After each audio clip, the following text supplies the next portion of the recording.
Buongiorno, ben trovati telespettatrici, telespettatori di Antenna 3. Siamo in diretta anche per questo giovedì 28 aprile per aggiornarvi su tutti i fronti della cronaca, dell'attualità e della politica. Tanti temi che affronteremo nella puntata di oggi, con un occhio sempre puntato a quello che sta succedendo a Roma, dove si stanno prendendo decisioni importanti, l'utilizzo della mascherina, il nuovo decreto energia e quant'altro, e poi l'altro occhio puntato sulla crisi in Ucraina. Come sapete è tutto collegato. Avremo un collegamento anche con il virologo, il professor Fabrizio Pregliasco. Cercheremo di mettere i temi in fila. Ci occuperemo poi del caso del giovane Ahmed, il ragazzo trovato morto nei giorni scorsi sulle rive del Brenta a Padova, un vero e proprio caso. Ma la cronaca dell'ultima ora incombe e ci porta a Cairano San Marco, dove è morta una giovane donna. È morta in un incidente stradale, la sua auto è andata contro un camion. L'ennesima tragedia sulla strada nella Marca trevigiana. Soltanto lunedì mattina all'alba lo schianto in Pontebana che è costato la vita a Samira Fakiri, la giovane 23enne di Mareno, che è morta praticamente sul colpo, non aveva le cinture di sicurezza. Questa mattina quindi l'ennesima tragedia sulle strade della Marca. I dettagli al momento sono pochi, sul posto si sta recando la nostra Francesca Bozza. Quello che sappiamo è che l'incidente è avvenuto lungo la provinciale 667 che in quel tratto prende il nome di via Cadore, questo all'altezza del civico 65. L'auto della donna ha impattato contro un mezzo pesante e lo schianto non ha lasciato scampo all'automobilista. I soccorsi del su M118 sono stati tempestivi, ma il medico non ha potuto fare altro che constatare il decesso. Sul posto c'è la polstrada e anche i vigili del fuoco. Come vi dicevo, la nostra Francesca Bozza sta andando sul posto e fra poco ci collegheremo con lei. Tema della sicurezza stradale che quindi resta in primo piano inevitabilmente nella Marca e in tutto il Veneto. Di questo tema, di questa problematica si sta occupando in questi giorni il segretario regionale del Partito Democratico Andrea Martella. Buongiorno Martella. Buongiorno a lei e a tutti i telespettatori. Ancora una volta, segretario, apriamo questo telegiornale con una tragedia stradale. È successo nella Marca, ma lei nelle scorse ore ha lanciato un grido d'allarme fortissimo per quanto riguarda la sicurezza in A4 sul tratto maledetto del Veneto orientale. Documentiamo sempre, troppo spesso, incidenti. 2 settimane fa, mi ricordo, in 24 ore ce ne sono stati ben 7. Qual è il suo allarme e qual è la sua proposta, Martella? Ma questo della sicurezza stradale, dei continui incidenti che purtroppo portano poi a delle vittime, è un tema sempre più presente in Veneto e che ha a che fare anche con questo periodo in cui il traffico sicuramente è aumentato a seguito della ripresa che nonostante la guerra si è verificata, e mette in evidenza la necessità di rendere più sicure le nostre strade, più capienti le nostre autostrade e di aumentare anche naturalmente l'attenzione da parte di tutti i guidatori nel rispetto del codice della strada. Però quel tema che io ho sollevato relativamente all'A4 è stata oggetto nel corso di questi mesi di decine di incidenti, e allora bisogna far assumere come questione prioritaria nazionale la realizzazione della terza corsia nell'A4 nel tratto Veneto, quello San Donà-Portogruaro per capirsi, che è quello dove si verifica il più alto numero di incidenti e che non è ancora realizzato. Bisogna intervenire al più presto, servono risorse, servono 400 milioni, sto interloquendo con il governo perché si possano trovare. Esiste anche un altro tema, cioè quello della costituzione di una nuova società autostradale, quella dell'Alto Adriatico, che è stata già prevista. Bene, la si faccia al più presto e a questa vengono conferite le risorse, ma se i tempi si allungano si diano le risorse alla società esistente per superare questo impasse e per fare in modo di programmare i lavori di realizzazione della terza corsia. È vero che Autovie Venete ha programmato una serie di interventi e li sta facendo, ma nel tratto in questione bisogna fare molto veloce e bisogna soprattutto reperire le risorse, che non possono essere solo quelle dei pedaggi, risorse necessarie a completarlo. È una priorità nazionale, penso che siano tutti d'accordo in Veneto, anche con le altre forze politiche, e credo che bisogna muoversi in questo modo per realizzare l'obiettivo. Segretario, veniamo all'altro tema di queste ore che ci porta a Strasburgo, nel cuore dell'Europa, dove ieri c'è stata l'assemblea parlamentare del Consiglio d'Europa, dove è intervenuto anche il Presidente della Repubblica Sergio Mattarella, che ha pronunciato parole molto forti. L'Italia, ha detto, è pronta ad altre sanzioni nei confronti ovviamente della Russia senza alcuna esitazione, ma sentirei proprio le parole del Capo dello Stato. Numeri e definizioni di importanza sono tutti da verificare.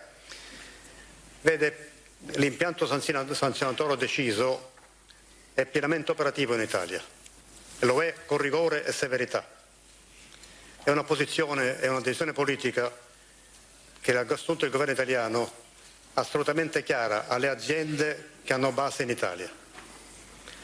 Molte di esse hanno deciso in autonomia di interrompere l'attività nella Federazione Russa, altre hanno speso queste attività. Nel rispetto dei principi dello Stato di diritto e dell'economia di libero mercato che in Italia vigono e che vengono rispettate in Italia, le une e le altre, le regole dello Stato di diritto, le regole dell'economia di mercato, comuni anche ad altri paesi, le imprese nella loro autonomia si regolano di conseguenza, così come avviene in altri paesi, in tutti gli altri paesi che hanno allo stesso modo un'economia di mercato. La Repubblica Italiana ha contribuito alla definizione delle sanzioni, ha contribuito da protagonista, le sta applicando, attuandone con assoluto rigore, è pronta a eventuali altre sanzioni, senza alcuna esitazione. Questa posizione è chiarissima a chiunque. Parole nettissime e altrettanto nette, segretario, sono le parole che sono arrivate dall'altro fronte, quello russo, con Vladimir Putin, che ha detto: in caso di interventi esterni la risposta sarà immediata. Putin che guardava ovviamente al vertice di Ramstein dell'altro giorno, il vertice della Supernato, che ha deciso di mandare ulteriori armi in Ucraina. Siamo di fronte a una escalation solo verbale o c'è dell'altro, segretario? Purtroppo, a parte la voce solitaria del Santo Padre, di pace si fa fatica a parlare in questo momento. Stiamo assistendo ad una escalation militare del conflitto che naturalmente non può che preoccuparci. È come se si stesse allontanando la via diplomatica, e anche i toni usati, in particolare quelli della Russia, credo che non possano essere accettati con leggerezza, perché quando si parla di guerra nucleare o si parla di armi che non sono mai state viste, non possiamo che essere preoccupati, e anche se li paragoniamo ai momenti più drammatici della guerra fredda.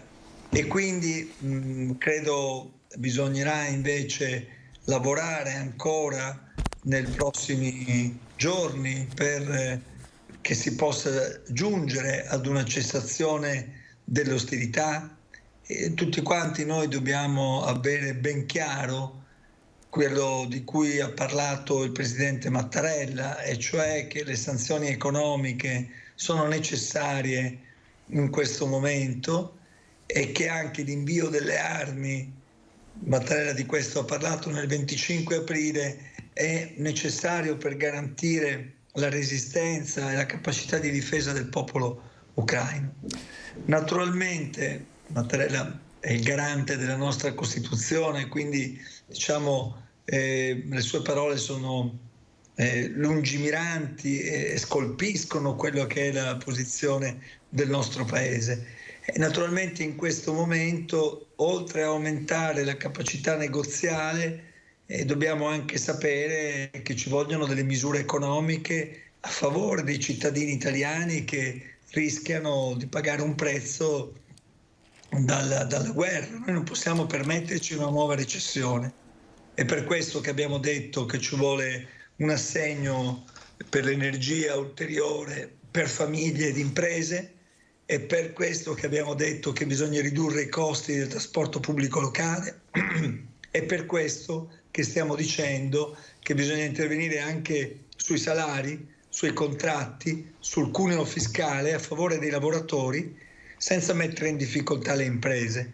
Probabilmente per fare tutto questo sarà necessario un nuovo scostamento di bilancio, cioè nuove risorse che dovranno essere messe a disposizione del nostro Paese per fare questo intervento. Ma l'economia di guerra la guerra che stiamo vivendo ci porta anche a dover vivere un'economia di guerra ed assumere delle misure che vadano a tutela dei nostri cittadini italiani e naturalmente veneti. Tra l'altro in queste ore è atteso un decreto da parte del governo per quanto riguarda la benzina, quindi il taglio delle accise, questo almeno fino al 30 di giugno, la notizia è confermata, mentre slitta di fatto a lunedì, stando sempre a fonti governative, il decreto energia di cui lei Martella parlava.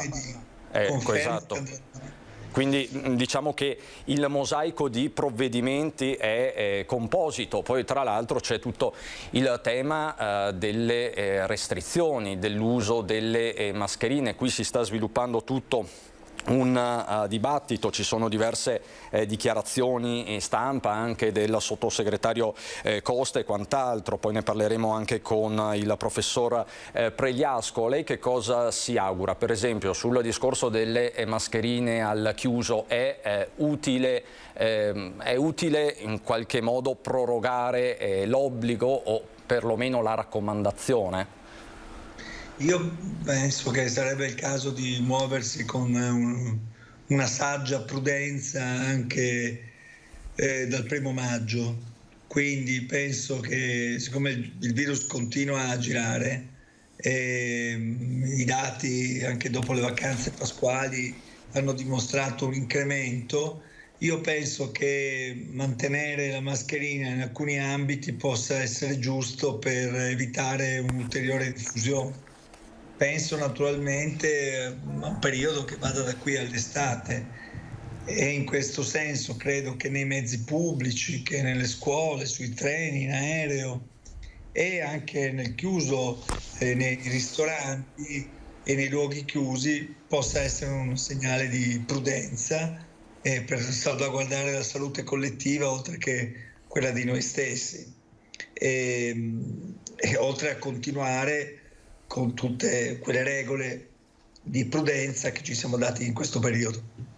Ecco, le stesse agenzie parlano di un emendamento al decreto legge del 24 marzo scorso, quello sullo stato di emergenza, e un'ordinanza ponte del Ministero della Salute, un'ordinanza ponte che dovrebbe entrare in vigore nelle prossime ore in attesa appunto dell'approvazione dell'emendamento sul decreto legge per la fine dello stato di emergenza. Quindi questi provvedimenti andranno a stabilire le nuove regole per l'uso della mascherina al chiuso. Secondo le stesse fonti governative di queste ore dovrebbe essere prorogato l'obbligo di tenere le mascherine in alcuni luoghi come trasporti, ospedali, cinema e teatri. È aperto il dibattito sui luoghi di lavoro e anche sugli esercizi pubblici, sui locali e quant'altro. Quindi staremo a vedere.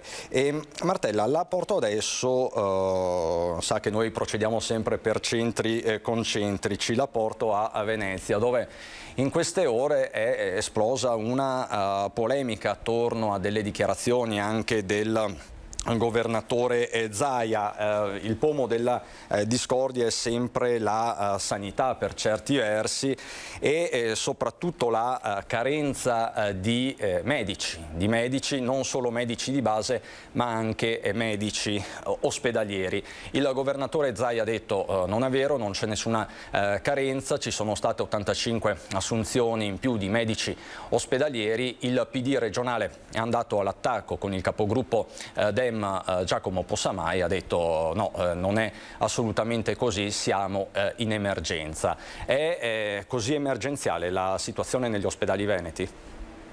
E direi che in Veneto bisogna intervenire presto per evitare alcune strutture che stanno provocando disagio ai cittadini. E noi l'abbiamo detto ancora qualche settimana fa ad un nostro convegno nel quale abbiamo presentato le nostre proposte per riprogettare la sanità veneta dopo questi 2 anni di pandemia e dopo alcune scelte che noi riteniamo sbagliate fatte almeno da azienda zero in poi.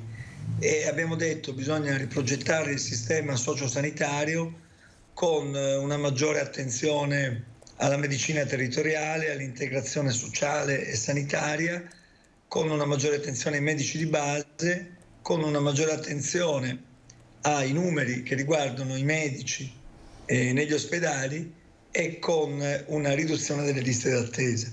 Tutti questi problemi purtroppo sono ancora evidenti sul tappeto e negarli, come fa il governatore Zaia, non aiuta a risolvere il problema. Ed è per questo che come PD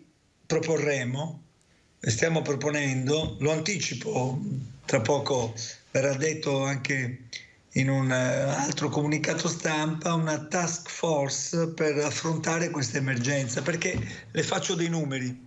In Veneto mancano almeno 1500 medici negli ospedali, mancano almeno 500 medici nei distretti e nei dipartimenti di prevenzione e mancano circa 500 medici di famiglia, tanto che ormai l'8% dei veneti deve fare a meno dei medici di famiglia.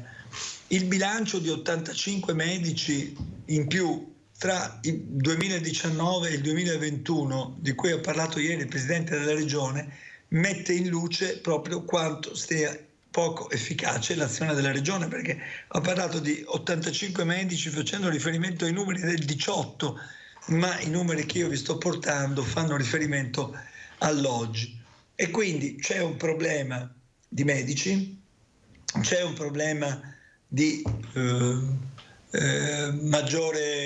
di pagare meglio i medici, di premiare il merito, di fare in modo che rimangano qui, perché l'altro problema negato è che invece molti medici, bisognerebbe vedere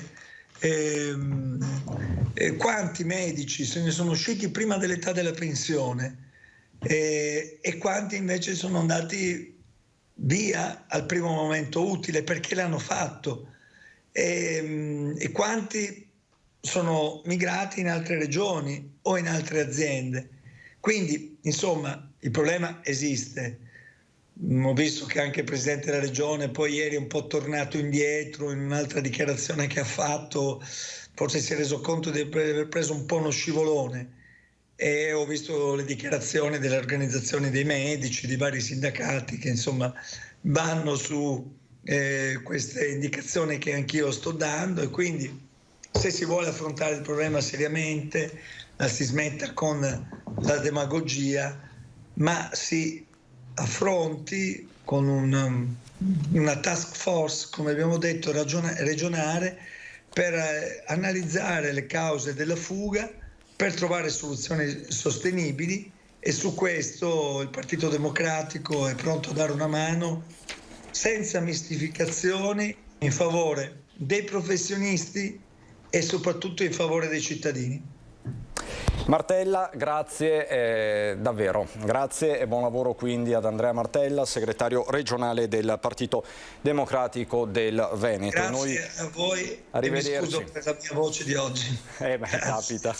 Allora, grazie Martella. Noi proseguiamo con la cronaca che ci porta a Sandon di Fossò, dove stanno facendo discutere le immagini che riguardano scene di alcol e violenza al raduno di bande di ragazzi. Stanno indagando i carabinieri.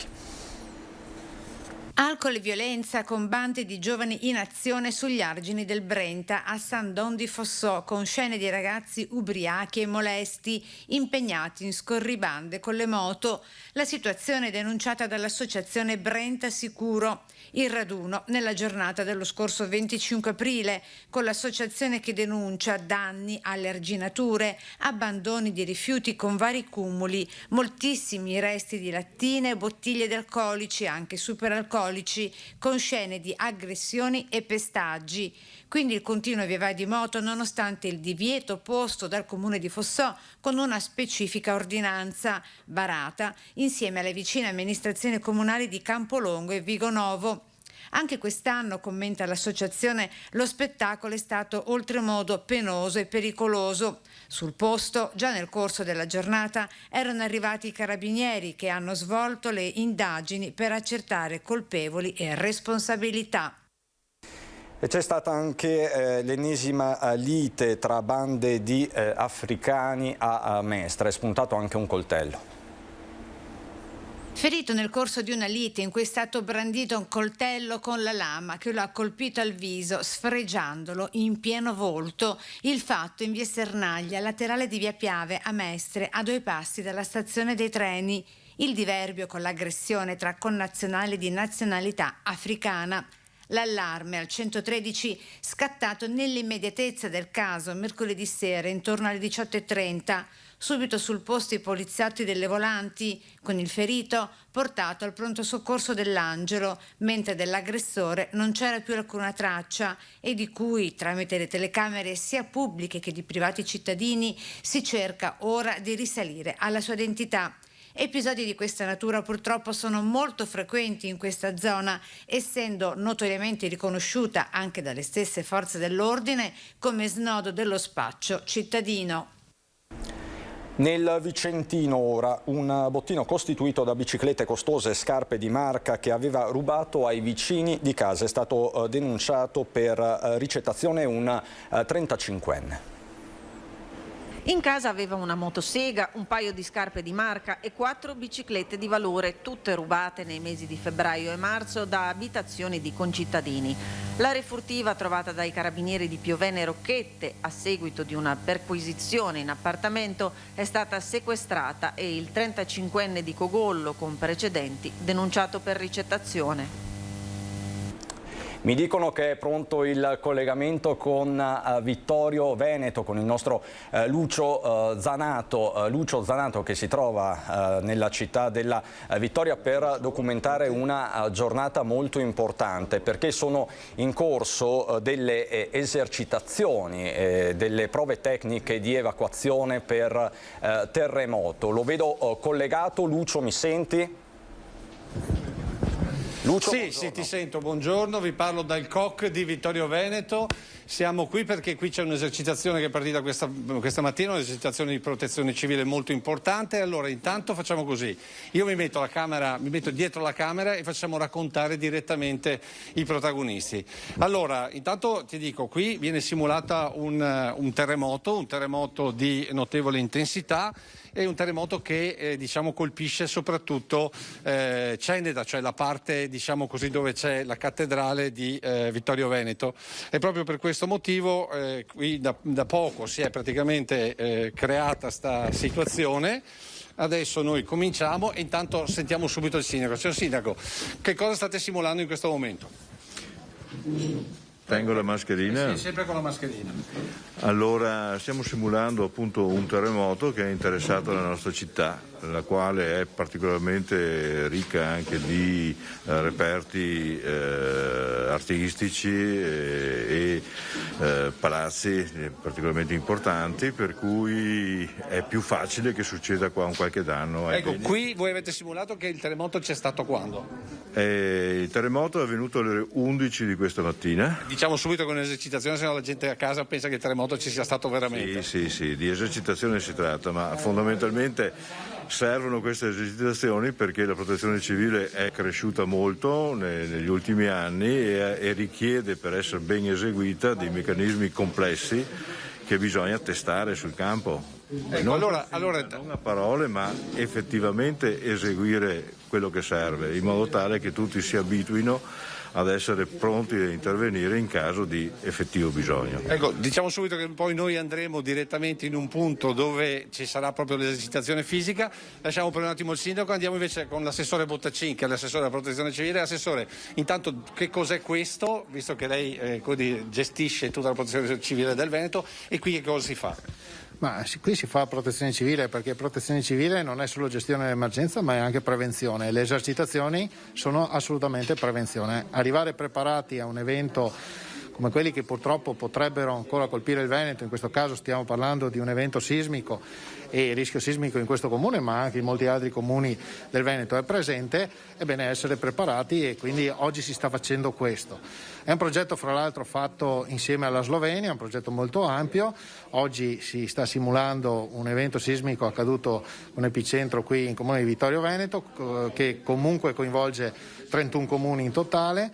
E vengono simulate tutta una serie di problematiche, di segnalazioni, di attività, in modo tale da verificare anche le tempistiche di risposta, e questo lo facciamo partendo da una base di dati che ci fornisce l'OGS, con il quale abbiamo una convenzione da parecchi anni ormai. L'OGS che cos'è? È l'Istituto Oceanografico di Trieste, che ci fa tutto il monitoraggio sismico con centinaia di centraline di monitoraggio, e che riesce già, non appena accade una scossa sismica, a darci l'ipotesi di impatto di danni sugli edifici, e quindi in base a quello abbiamo già le prime indicazioni su dove far confluire i soccorsi. Ecco, questo è il COC, ce lo può descrivere fisicamente, così lo vediamo assieme con i telespettatori in diretta? Ad esempio qui che cosa stanno facendo su questo tavolo? Allora, il COC è un acronimo, vuol dire Centro Operativo Comunale, viene presieduto dal sindaco, che è autorità di protezione civile locale. Il COC è in coordinamento con soggetti superiori, che sono, se viene attivato il centro operativo misto, il centro coordinamento soccorsi, che viene presieduto a livello provinciale dal prefetto, e con la nostra sala operativa e l'unità di crisi regionale. Qui ci sono le varie componenti del sistema di protezione civile, cioè le componenti sono tutti i soggetti che in qualche maniera intervengono quando c'è un problema di protezione civile. Quindi non è solo i soccorritori, i vigili del fuoco, i volontari della protezione civile, ma sono anche, per esempio, lo vediamo qui, la polizia locale, le forze dell'ordine, tutta la struttura comunale, quindi i tecnici comunali, la parte amministrativa del comune, insomma tutti i soggetti che a vario titolo sono coinvolti in una gestione dell'emergenza, perché l'emergenza ha necessità di soccorsi urgenti nella fase iniziale, che potrebbero essere di tipo sanitario, ma poi l'assistenza alla popolazione, che può essere di vario tipo, anche semplicemente il trasporto, perché uno non ha la macchina che è utilizzabile, e così via. Potrebbero esserci problemi sugli acquedotti, potrebbero esserci problemi sulle linee elettriche, potrebbero esserci problemi sulle linee del gas. Quindi ovviamente nel centro operativo comunale è il punto di frontiera dove arrivano le chiamate del territorio comunale,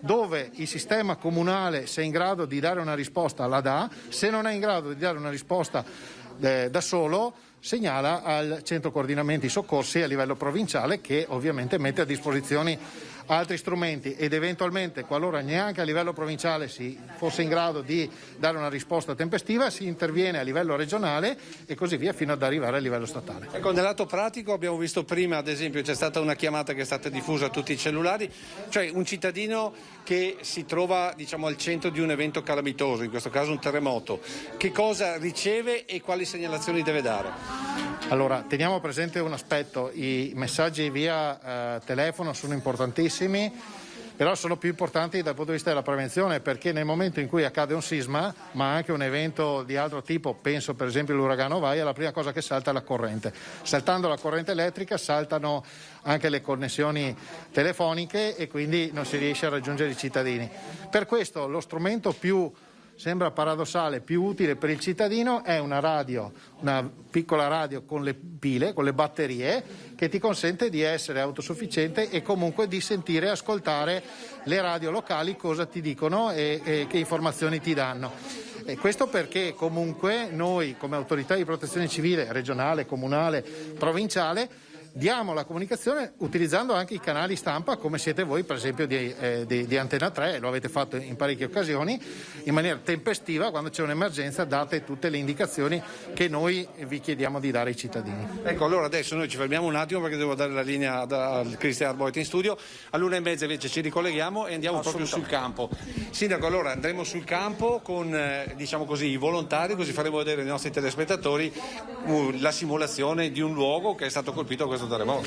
Sì, se volete possiamo anche farlo, comunque tenete conto che Vittorio è molto ampio e tra Ceneda e il centro sono chilometri di distanza, vediamo poi come meglio fare a rappresentare quello che stiamo facendo. Ecco, in questo momento comunque i volontari si stanno diciamo così disponendo nelle varie zone, quindi non vedremo un grosso assembramento di volontari ma un drappello in un luogo preciso per fare diciamo protezione civile in un punto dove c'è stata un'emergenza. Sì, anche perché proprio da qua noi li comandiamo. Già questa mattina abbiamo fatto immediatamente il controllo della viabilità se era mantenuta e dove eventualmente abbiamo anche messo dei semafori appositi perché c'erano dei problemi.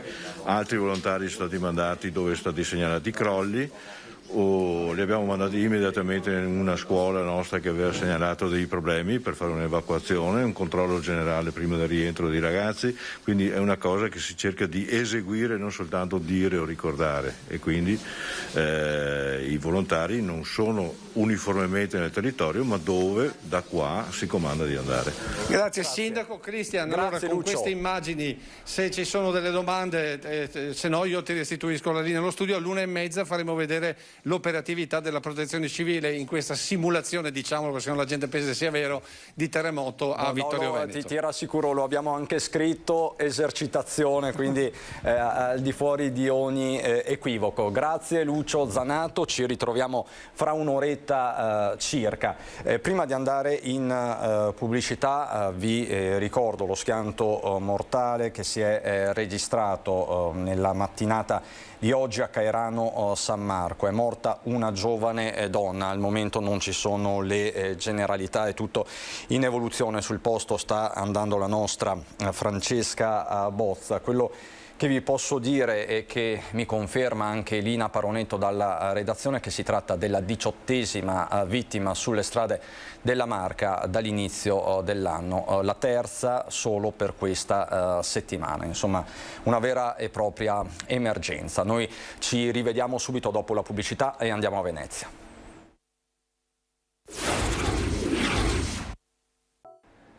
Di nuovo in onda, continua il nostro racconto di questa giornata a nord-est. Vi abbiamo dato i principali aggiornamenti di cronaca, sulla cronaca ritorneremo più tardi, quelli della politica e poi ovviamente c'è il fronte aperto, caldo, caldissimo, bollente dell'economia, finita la pandemia o quasi, ci sono tutti i risvolti derivanti dalla guerra in Ucraina e le speculazioni, perché di speculazioni si tratta, che sono in corso. Su questo si è riflettuto questa mattina con dati molto concreti a Mestre, nella sede della CNA del Veneto, dove vedo collegato il nostro Filippo Fois con Sandro Ponchio, con lui anche, se non sbaglio, il presidente della CNA Moreno da Coll e Matteo Ribon, direttore sempre della CNA. Buongiorno Filippo.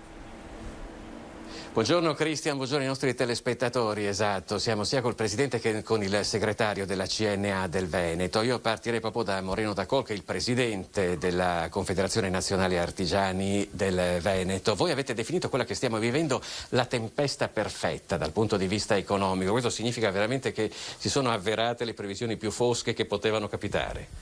Sì, previsioni che non avevamo messo in conto sicuramente, perché stavamo uscendo bene dal periodo critico della pandemia, con i numeri generali, diciamo, del nostro settore che erano sicuramente positivi. Purtroppo verso fine anno l'aumento fortissimo dei costi energetici, la carenza e l'aumento del prezzo di talune materie prime.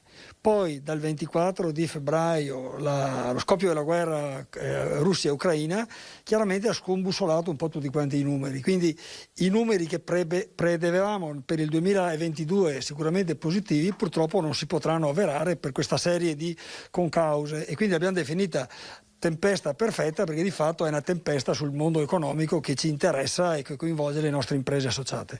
Matteo Ribon, segretario della CNA del Veneto, quali sono i dati più preoccupanti? Voi oggi avete presentato anche un report di com'è la situazione in Veneto. Guardi, il dato che riguarda sicuramente la mancata crescita del PIL, per cui 3,1 miliardi in meno di quello che ci aspettavamo. Siamo a zero. Sì, siamo a zero, e l'altro aspetto che è decisamente preoccupante è la situazione legata ai consumi e all'inflazione, che impatta pesantemente sul potere d'acquisto delle famiglie, ma anche della capacità poi di gestire il mercato interno per quanto riguarda le nostre imprese che si occupano di servizi e di attività. Certo, ci sono meno soldi in giro perché chiaramente con gli aumenti le famiglie devono far fronte agli aumenti anche delle bollette. Io vi chiederei una cosa innanzitutto, noi abbiamo un PNRR sulla quale contavamo molto per la ripartenza del paese, sarebbe il caso di rivederlo adesso che è arrivata anche la guerra, perché è stato calcolato, è stato tarato sull'uscita dalla pandemia, ma adesso abbiamo un'altra emergenza. Probabilmente sì, sarà necessario ritararlo secondo quelle che sono le esigenze effettive che si sono rappresentate in questo momento. Penso al problema energetico, al problema appunto delle materie prime, al sostegno che dovranno avere le aziende che si trovano in difficoltà non per causa propria ma per questa situazione di geopolitica generale che le sta investendo. Sicuramente il PNRR è uno strumento sul quale tutta l'economia italiana e anche noi ovviamente come rappresentanti delle piccole e micro imprese contavamo molto. Riteniamo che sia ancora un elemento fondamentale, però e già si sente parlare di questo, alcuni aspetti dovranno essere, come dicevo, ritarati, adeguati alla mutata situazione economica e geopolitica che si è rappresentata in questi ultimi tempi. C'è un settore che sta soffrendo di più in Veneto? Diciamo che il settore manufatturiero in generale, il settore della meccanica per esempio, sta soffrendo in maniera particolare perché è molto legato all'energia, a talune materie prime e ai contatti che aveva soprattutto in maniera maggiore rispetto ad altri settori col mondo della Russia e dell'Ucraina. Quindi i numeri diciamo sono abbastanza pesanti. C'è il settore della moda, del lusso, che era di particolare importanza per il nostro territorio, penso anche all'agroalimentare, il vino ad esempio. Cioè ci sono alcuni settori che in maniera particolare sono investiti maggiormente nella situazione critica. Di conseguenza però la situazione generale investe anche chi fa servizi, chi opera in altri settori, perché poi tutte le cose sono concatenate le une alle altre. Ribon, un'ultima battuta anche con lei. Prima diceva il Presidente che le aziende sono in difficoltà per motivi che non per colpa loro, ecco, diciamo. Noi abbiamo subito il Covid, ora stiamo subendo la guerra, chiaramente non possiamo fare delle previsioni su quando terminerà il conflitto in Ucraina. Abbiamo un ambito, un margine, diciamo, in cui siamo padroni del nostro destino, per così dire, vale a dire mettere in atto delle politiche economiche che ci permettano di ripararci almeno parzialmente da quello che sta capitando nel mondo.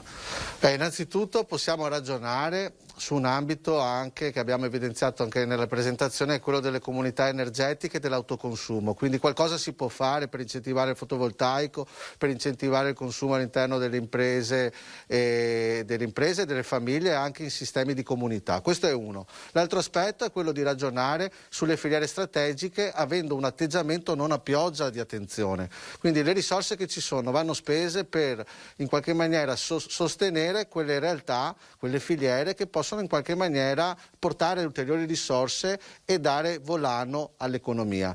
Noi su questo siamo disponibili a lavorare con la Regione, l'abbiamo sempre fatto e continueremo a farlo. Certo, quindi è il momento di fare delle scelte, potremmo concludere così, siamo padroni del nostro destino, ma occorre un piano energetico, un piano industriale. Ci si è sempre lamentati del fatto che il nostro Paese non abbia più fatto una programmazione a lungo termine, forse sarebbe il caso di farla. Cristian, io direi che qui da Marghera è tutto, vi restituiamo la linea. Grazie Filippo, grazie a te e ai tuoi ospiti per questa fotografia sul mondo dell'economia regionale alle prese con queste emergenze. Ovviamente Ovviamente tutto correlato, diceva bene il presidente De Col, è appena finita o quasi una pandemia e adesso abbiamo queste spade di Damocle che pendono sulle nostre teste di imprenditori e come dicevamo anche all'inizio di questa diretta ci sono dei provvedimenti del governo in corso di emanazione che andranno a incidere sulle restrizioni legate alla pandemia. Per il momento non c'è nulla di deciso, anche se la strada in qualche modo sembra tracciata, soprattutto per quanto riguarda l'obbligo delle mascherine al chiuso che rimarrà per un altro mese. In giornata il governo dovrebbe prendere una decisione con un'ordinanza ponte del Ministero della Salute in attesa che venga approvato un emendamento specifico da inserire all'interno del decreto del 24 marzo scorso, quello per intenderci sulla fine dell'emergenza. Secondo le stesse fonti governative, vi dicevo prima, dovrebbe essere prorogato l'obbligo di tenere le mascherine in alcuni luoghi come trasporti, ospedali, cinema e teatri. È la strada giusta? Professor Pregliasco, buongiorno a Fabrizio Pregliasco, virologo dell'Università di Milano, è un piacere ritrovarla. Assolutamente necessario a mio avviso, perché dobbiamo essere progressivi. Omicron sta circolando molto, per fortuna, grazie al fatto che un po' si era abbonito come virus, ma non troppo, e all'efficacia ancora della vaccinazione per ridurre gli aspetti più pesanti della malattia, riusciamo a governare la situazione. Le aperture diciamo pasquali si cominciano a far vedere, è naturale, non si può fare diversamente, quindi non sto dicendo che dobbiamo tornare a un lockdown o tentare in modo impossibile come i cinesi a gestire il rischio zero, perché vediamo che anche lì è impossibile, proprio per la diffusività di questo virus e per il fatto che tantissimi asintomatici contribuiscono alle catene di contagio. Quindi dobbiamo convivere con questo virus. Però io credo che in questo momento sia opportuno fare una scelta, poi magari criticabile da chi è stufo,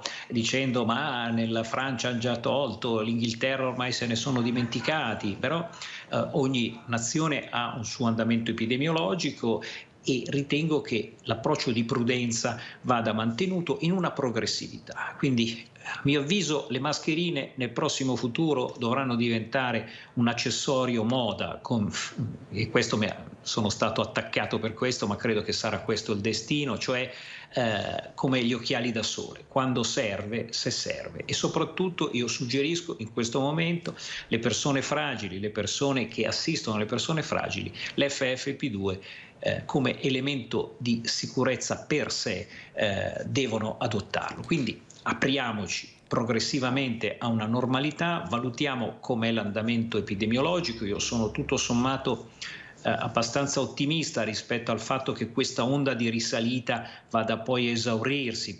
I modelli ci dicono fine di maggio in pratica come momento di acquietamento, ma sicuramente non di azzeramento. Il virus rimarrà con noi con andamenti ciclici che anche qui ho definito in diverse occasioni come le onde di un sasso in uno stagno. Quindi quest'inverno, il prossimo inverno, salvo che non emerga una nuova variante, noi con questo virus dovremo ancora avere a che fare. E questo significa che la quarta dose dovrà essere estesa con l'autunno anche ai soggetti non fragili. In termini di obbligo, di raccomandazione, lei che cosa si sente di dire in merito, professore? Adesso, e qui il messaggio proprio di oggi ai telespettatori, alle persone ultraottantenni, alle persone dai 60 anni in poi con delle comorbilità importanti, fate la quarta dose, perché è necessaria per voi, ecco, in questo senso, perché l'efficacia maggiore del vaccino è a 4-5 mesi dall'esecuzione dell'ultima dose e per le persone più fragili questa velocità di caduta è maggiore. Quindi possiamo, diciamo, arrischiarci su chi è più giovane e chi della comunque capacità residua di protezione del vaccino, mentre per chi è a rischio questa quarta dose fatela, anzi fate anche la terza, perché purtroppo stiamo vedendo una certa anche disattenzione, diciamo così, nel eseguire la terza dose, in particolare per le persone più fragili. Quindi fondamentale questo. Poi io ritengo che, salvo l'insorgenza di nuove varianti, di situazioni che sconvolgerebbero, ma non credo,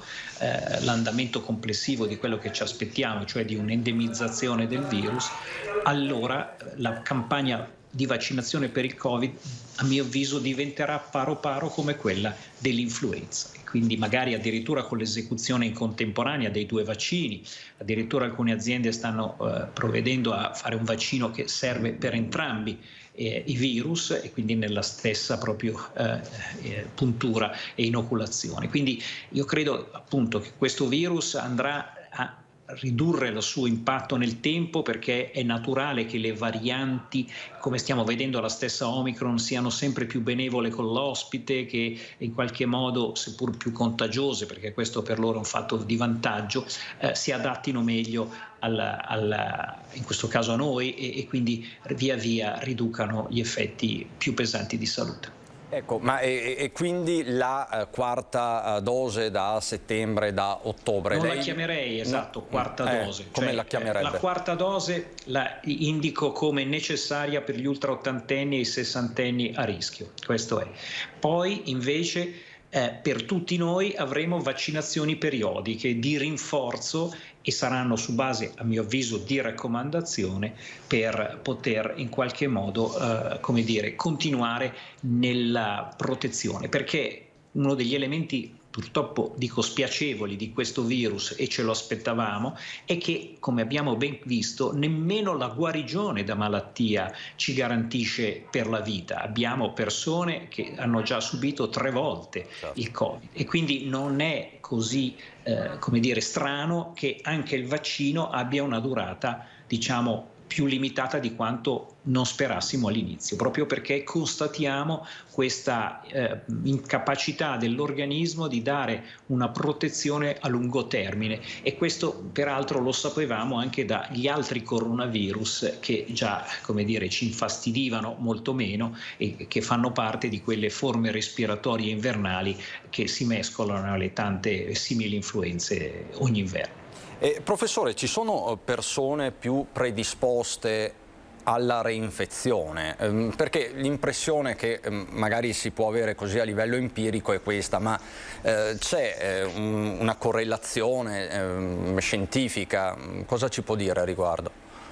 Ma si stanno facendo studi su caratteristiche genetiche, sulla capacità di risposta cosiddetta cellulare, cioè dei macrofagi e di quella parte, diciamo, delle due braccia della risposta immunitaria, che sono la parte umorale, cioè gli anticorpi, e le cellule. Però ancora non c'è la possibilità di predire sul singolo.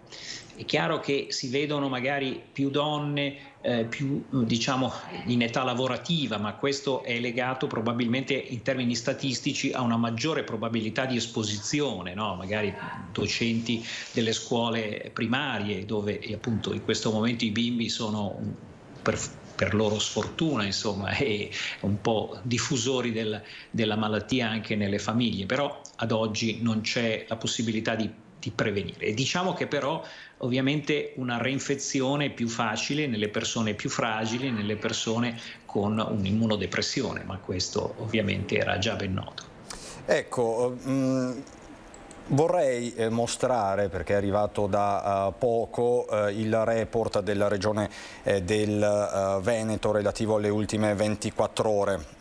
Siamo a circa 7.000 nuovi casi di contagio in tutta la regione, quindi oltre 1.500 a Padova, 1.140 a Treviso, Venezia 1.250 e via discorrendo. Le terapie intensive, il numero delle terapie intensive sembra tutto sommato stabile, siamo a 37, adesso vi mostro il dato, 939 invece i posti letto occupati in area non critica. Qui mi pare ci sia un aumento, seppure contenuto, dei ricoveri. Il delta dei decessi, che come sapete sapete appunto sono i decessi Covid positivi, sono 7. Quindi ecco, poi a livello nazionale il Veneto è la terza regione per contagio. Ecco, che numeri sono questi specifici del Veneto, professor Pregliasco?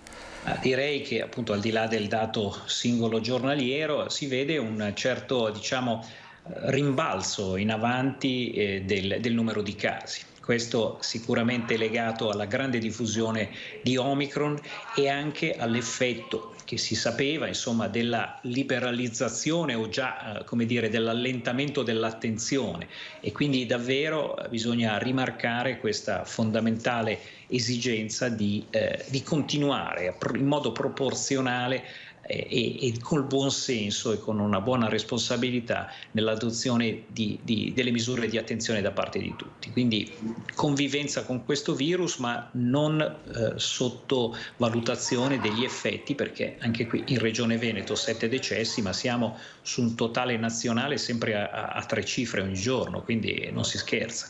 Ecco. E tra l'altro poi ci sono anche altre emergenze, non so se possiamo chiamarle così, di certo sono dei fronti aperti. C'è questa epatite acuta dei bambini, professore.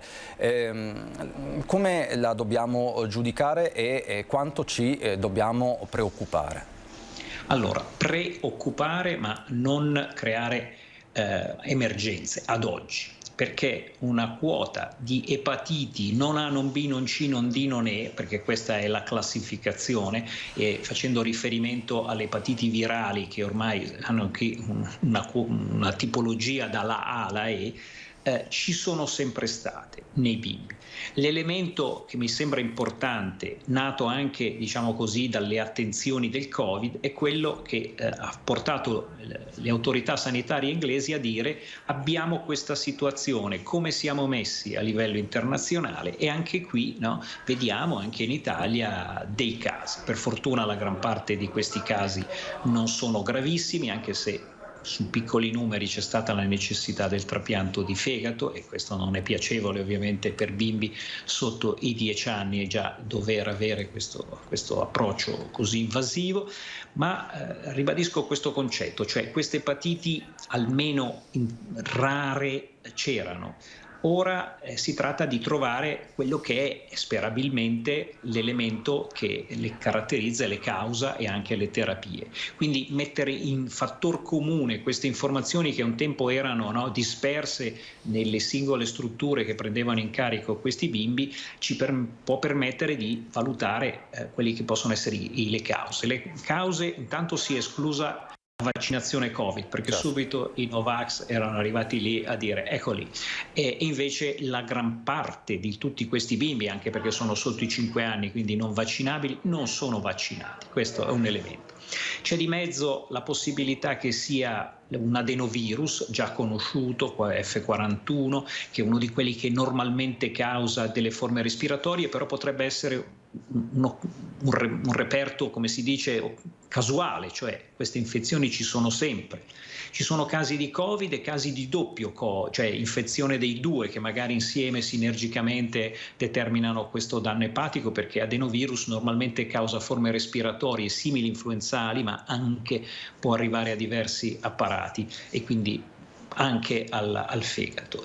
Potrebbe essere un nuovo virus, magari un adenovirus modificato, oppure esserci una certa concentrazione di casi legate magari all'infezione da adenovirus che si sono realizzate tutto insieme, tra virgolette, in questa fase di ripresa dei contatti e del rischio infettivo, un po' come è successo al virus respiratorio sinciziale all'inizio di questa stagione. Ricordiamo che proprio tutti i bimbi che negli anni scorsi, grazie a tutte le attività protettive di riduzione dei contatti, non si erano infettati con il virus respiratorio sinciziale, no, liberando la possibilità al virus di diffondersi, come dire, sono arrivati lì tutti insieme. Ecco, questa è davvero una situazione che ovviamente va considerata con attenzione. Non dobbiamo far fare ai genitori un sacco di esami, si tratta di situazioni che cominciano a capirsi, cioè malessere,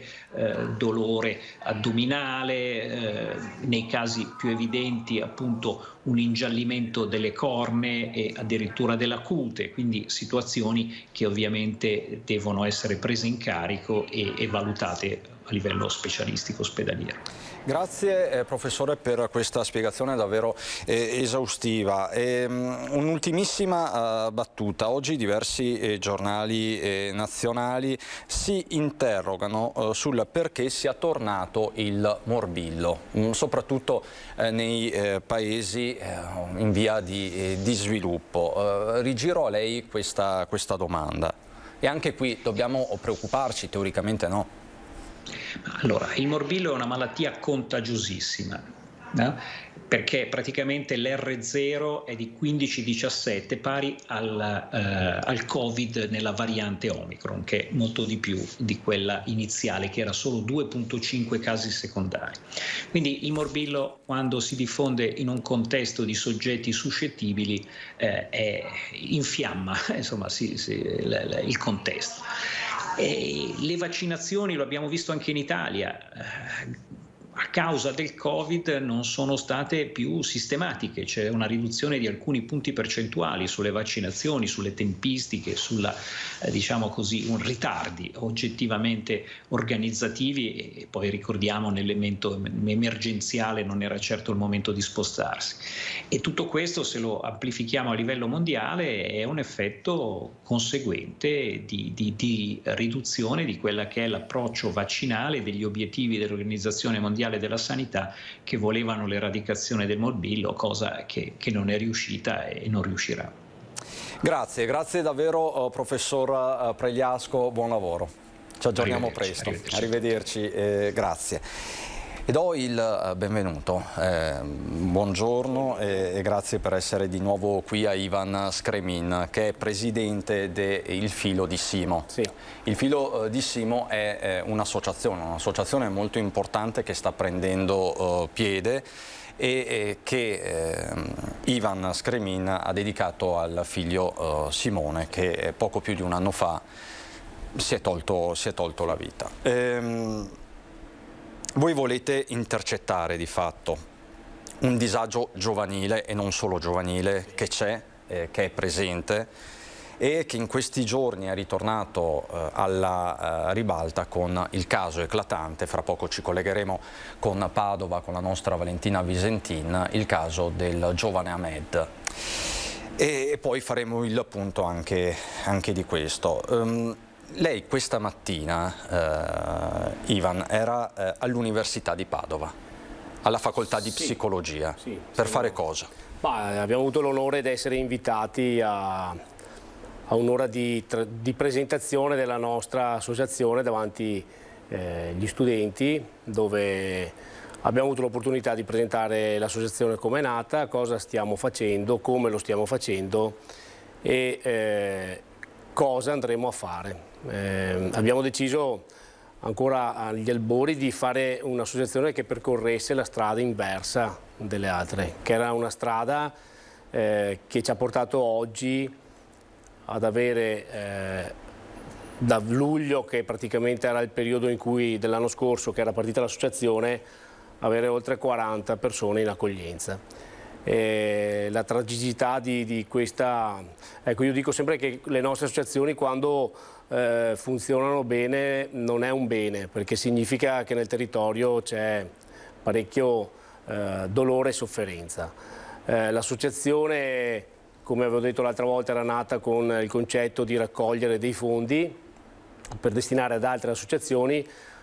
Strada facendo ci siamo accorti che avevamo bisogno di fare qualcosa di più e quindi abbiamo creato all'interno dell'associazione un'area di psicoterapeuti, oggi sono in 16, che si occupano di accogliere, ascoltare e di portare le persone che hanno bisogno in un percorso di psicoterapia per uscire da questa gigantesca bolla che si sta formando e che sta coinvolgendo soprattutto una fascia importante di adolescenti, ma anche non solo adolescenti. E abbiamo, da allora, quando ci siamo visti qua, abbiamo avuto insomma la fortuna di essere ascoltati da i comuni del territorio. Ad oggi abbiamo 4 sportelli operativi, uno a Silea, Ponzano, Villorba, dove a Villorba abbiamo avuto uno spazio maggiore, in quanto a Villorba abbiamo intrapreso una serie di serate dedicate alla formazione della famiglia. Perché? Perché la famiglia in tutto ciò è l'anello debole. Noi abbiamo cercato di portare la nostra esperienza di famiglia e crediamo che bisogna lavorare e formare ed aiutare le famiglie. E un appuntamento, il prossimo appuntamento, mi corregga se sbaglio, domani sera proprio alla Barchessa di Villa Giovannina a Carità di Villorba. Sì, la serata di domani sera è una serata generale, diciamo, dove mentre le 5 serate che stiamo facendo ogni venerdì sono specifiche nella formazione e condivisione, là si parlerà a tutti coloro che vorranno partecipare, tanto l'ingresso è gratuito, di rapporto genitori-figli.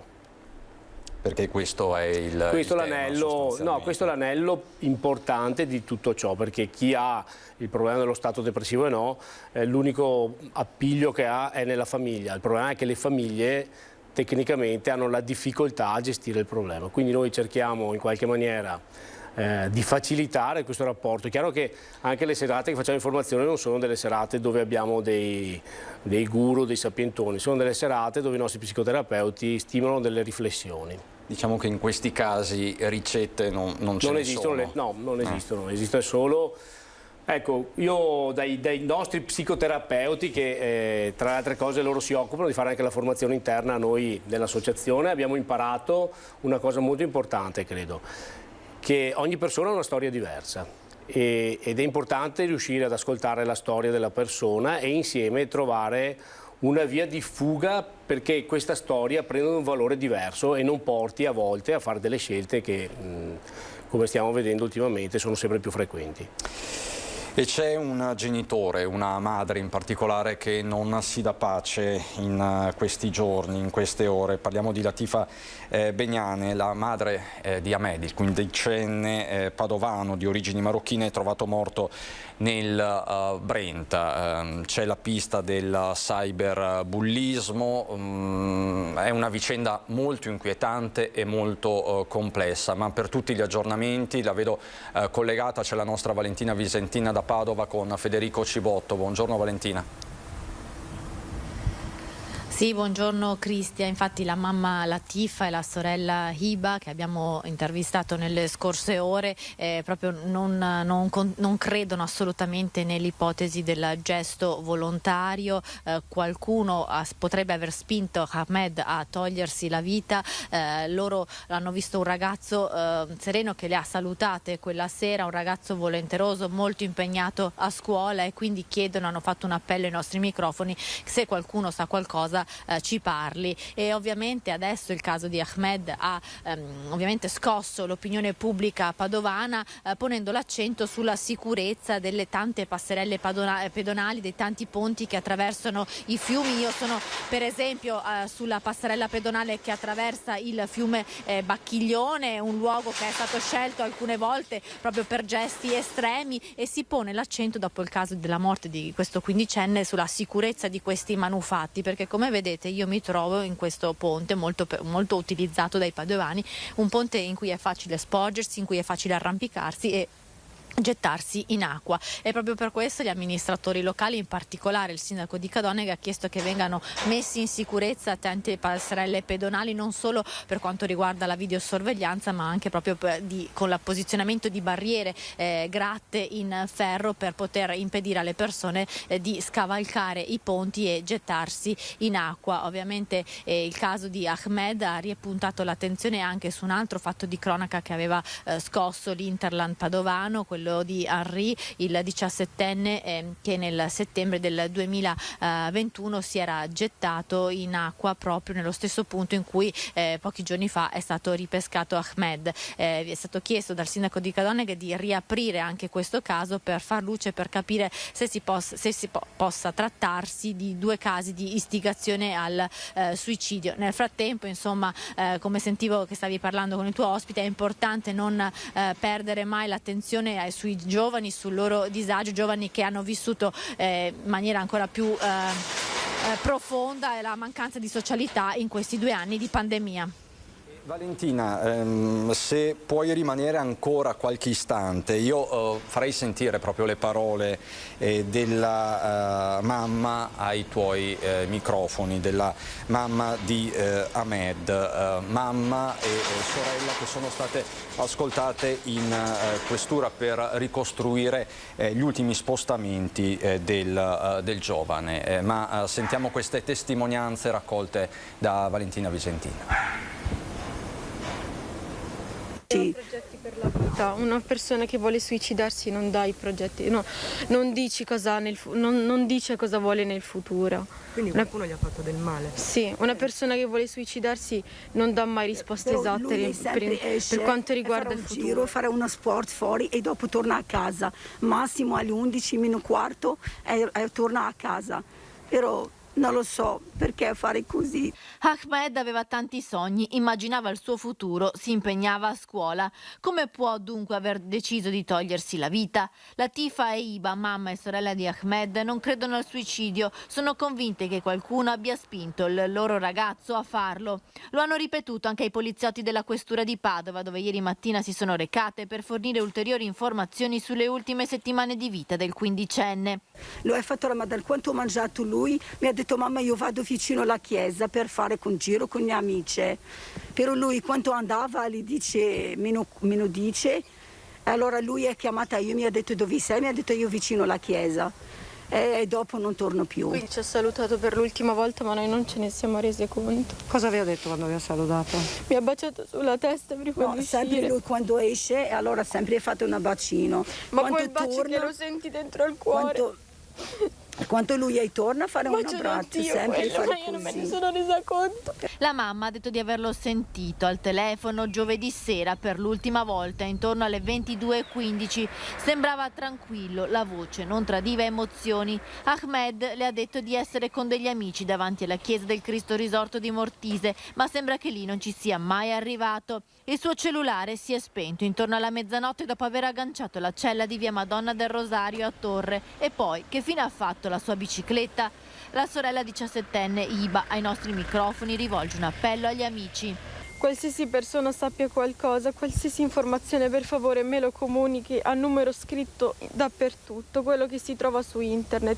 Magari non mi chiami ma mi scriva, perché ricevo moltissime chiamate al giorno e non rispondo più ormai al cellulare, perché ormai mi arrivano anche telefonate, degli scherzi telefonici mi arrivano, persone che non hanno un cuore. Quindi per favore contattateci se avete qualsiasi informazione su questo ragazzo. La famiglia di Ahmed in quest'ora è circondata dall'affetto della comunità marocchina padovana. La mamma viveva da sola a Mortise con i figli dopo la separazione dal marito. Ahmed era l'uomo di casa, dicono le amiche di Latifa.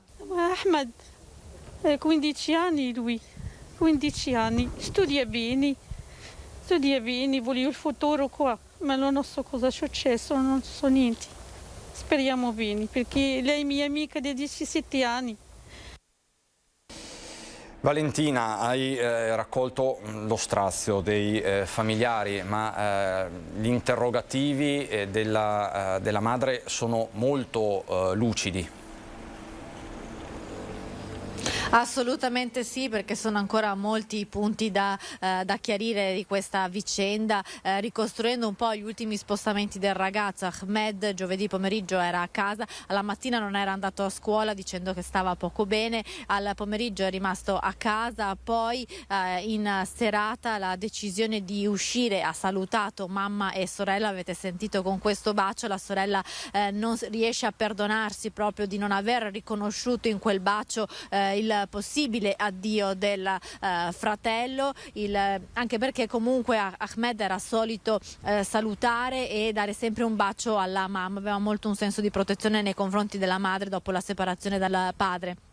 Il ragazzo verso le 9, le 10 meno un quarto esce di casa, la mamma lo chiama alle 10:15 e lui dice di essere nel patronato all'esterno della chiesa, di una delle chiese di Mortise, ma molto probabilmente davanti a quella chiesa Ahmed non c'è mai stato. Di là, dopo questa telefonata ci sono questi messaggi, un audio messaggio in particolare viene spedito all'ex fidanzatina e in questo messaggio Ahmed dice di sentirsi minacciato, di avere delle questioni da risolvere, molto probabilmente dice morirò, o se non morirò avrò delle ferite molto gravi. Altri messaggi che sono al vaglio della procura poi sono stati mandati anche ad un amico non residente in Italia, ma proprio questi messaggi saranno al vaglio della procura, che ha nominato un perito tecnico per capire e ricostruire appunto anche tutta la messaggistica delle ultime settimane. E poi il cellulare scompare, si spegne intorno alla mezzanotte in un'altra parte del quartiere di Mortise, siamo in zona Torre, e poi c'è il mistero della bicicletta di Ahmed, che non è mai stata ritrovata nemmeno vicino al luogo in cui invece è stato ritrovato il cellulare, e da lì, dal ritrovamento del cellulare, sono partite poi le ricerche in acqua. Cellulare che è stato ritrovato casualmente da un passante che pensava fosse un oggetto smarrito, lo ha riacceso sostituendo la SIM, e questo ha fatto scattare subito le ricerche del ragazzo in acqua. Fondamentale poi, Christian, per avere e chiarire altri aspetti di questa storia, l'autopsia proprio in queste ore dovrebbe essere conferito l'incarico, e quindi nei prossimi giorni si saprà anche con certezza le cause della morte di Ahmed. Tuttavia un dato certo è che non ci sono segni di violenza sul corpo, e quindi si esclude che terzi abbiano potuto ferire in qualche modo Ahmed, perché sul suo corpo non c'è alcun segno di violenza.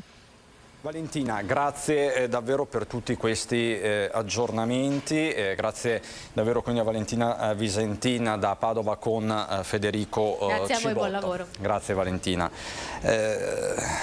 Ivan, che idea si è fatto di tutta questa vicenda? Perché ecco, lei con la sua associazione previene i suicidi sostanzialmente, cercate di prevenire perlomeno il disagio che può portare a questi gesti estremi. Qui parliamo di qualcosa di simile ma allo stesso tempo diverso, di istigazione al suicidio, e anche qui non sono casi rarissimi. Beh, è chiaro che è difficile dal mio punto di vista esprimere un giudizio su una situazione così complessa. Purtroppo Italo Calvino ha scritto un libro che si chiama I sopravvissuti, e i sopravvissuti sono quelli che rimangono dopo l'estremo gesto, e sono quelli che continuano a farsi delle domande per capire il perché, no? E purtroppo a volte i sopravvissuti traggono delle proprie conclusioni e vanno oltre. In questo caso il cyberbullismo esiste soprattutto in situazioni particolari, e non si esclude che comunque, a prescindere, il cyberbullismo porti a una pressione tale che una persona decida anche di fare un gesto. Io non posso dire se quello che ha detto la mamma del ragazzo sia giusto o meno. Io posso portare solo ed esclusivamente la mia esperienza. Dico solo che Simone, prima di buttarsi dal terzo piano della scala incendio, aveva mandato un messaggio vocale alla sua psicoterapeuta che andava tutto bene, e aveva mandato un messaggio anche a sua mamma che andava tutto bene e che c'era solo un problemino da intercettare. È difficile quindi, anzi non bisognerebbe neanche fare un parametro, perché come dicevo prima ogni storia ha un racconto e ogni racconto è diverso e può portare delle scelte. La cosa triste è comunque che un ragazzo, ecco una cosa che così posso dire è il fatto che si pensi di mettere in sicurezza una passerella, vorrebbe dire tagliare le punte ai coltelli, vorrebbe dire non mandare più la gente a nuotare. Credo che la soluzione non sia nel trovare uno strumento che evita di fare un qualcosa, che tanto troverai lo stesso il modo di farlo, no? Io credo che lo strumento importante sia un altro, sia quello di cercare di portare le famiglie a riuscire a colloquiare con i propri figli e anche quelli più adulti, per riuscire a intercettare qualcosa che ci aiuti a trovare un modo per intervenire prima. Tu prima dicevi noi preveniamo, no, noi cerchiamo di capire se c'è la possibilità, no? Perché oggi dire di prevenire il suicidio sarebbe un atto di presunzione, no? Crediamo, adesso io dico, no, nella mia esperienza io continuo a farmi le domande, no? Tra altre cose io con Simo, insomma, ero in simbiosi, io con Simo ci penso 29 ore al giorno e la realtà è che noi continueremo sempre a farci le domande, consapevoli che non abbiamo delle colpe, perché non puoi avere colpe se non sai, no? Se cadi in bicicletta non puoi avere una colpa se non te l'ha insegnato nessuno. Noi stiamo cercando di lavorare su questo, che è un territorio difficile, perché di suicidio e di depressione o stati depressivi si fa fatica a parlarne. Come dicevo anche stamattina, se però noi siamo in grado di rendere consapevole una parola e dare un valore diverso, molto probabilmente può essere anche usata per aiutare le persone. Ecco, parole che possono essere usate per aiutare le persone, ma a volte le parole possono ferire, possono provocare delle reazioni estreme. Certo. È un'ipotesi, si sta indagando e quant'altro. Tra l'altro, prima ne parlava Valentina Visentina, c'è un caso analogo poco distante di pochi mesi fa che ha riguardato un altro giovane, Henry, ma c'è un caso simile anche nel Trevigiano, quello del 17enne di Villorba, Marco Cestaro, morto 5 anni fa. Anche in questo caso c'è un genitore, la mamma, che chiede ancora chiarezza. È una ferita che ti resta tutta la vita.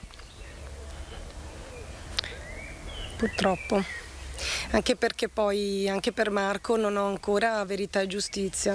Dopo 5 anni tutto è ancora nel silenzio. Quando ho sentito la notizia del tragico epilogo della scomparsa del 15enne Ahmed, ritrovato morto nelle acque del Brenta a Padova, il cuore di Anna Caterina ha avuto un sobbalzo, quello di una madre che rivive 5 anni dopo quanto accaduto a suo figlio Marco Cestaro, ritrovato morto alla stazione di Lancenigo nel gennaio 2017.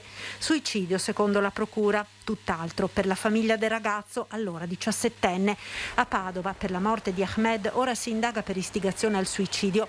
Qualcuno potrebbe aver costretto il 15enne a gettarsi nel fiume. Inquietante il messaggio vocale inviato all'ex fidanzatina. I ragazzi vanno aiutati ed ascoltati, continua a ripetere mamma Anna, che non si dà pace. Anche questo ragazzo, per aver mandato quel messaggio alla fidanzata, sapeva già che aveva qualcuno che lo minacciava e che non vedeva via di scampo, ed è triste una cosa del genere, perché un ragazzo di 15 anni non può vedere che non ha una via di scampo, ha 15 anni, perdere la vita a 15 anni o a 17 come Marco, che anche Marco aveva paura, aveva molta paura. E da mamma che ha perso un figlio in un modo così terribile, Anna si rivolge alla mamma di Ahmed. Io condivido il suo dolore perché lo provo, l'ho provato. Sì, che abbia coraggio e basta, ecco. E soprattutto vorrei dire ai genitori di ascoltare i figli. Quando i figli hanno qualche difficoltà oppure li vedono un po' spaesati, un po' diversi dal solito, di cercare insomma di parlare con loro, di ascoltarli, cercare di capire cosa c'è sotto, ecco. Infine un appello. La cosa che vorrei dire è che chi sa deve parlare, non bisogna tacere è complicità. Sono morti dei ragazzi giovani e non è giusto. Chi tace è complice. Ivan. Sicuramente sì. Chi tace è complice e soprattutto è un complice che si porta dentro qualcosa che è pesante e dovrebbe in qualche maniera liberarsi, perché poi i pesi col passare di tempo aumentano e si ha sempre più difficoltà.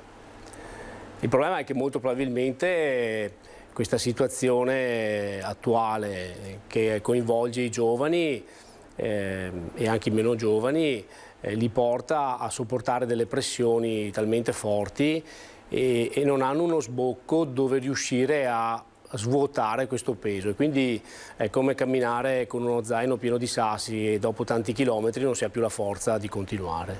Ecco, forse Quello che noi insomma vogliamo fare sarebbe questo.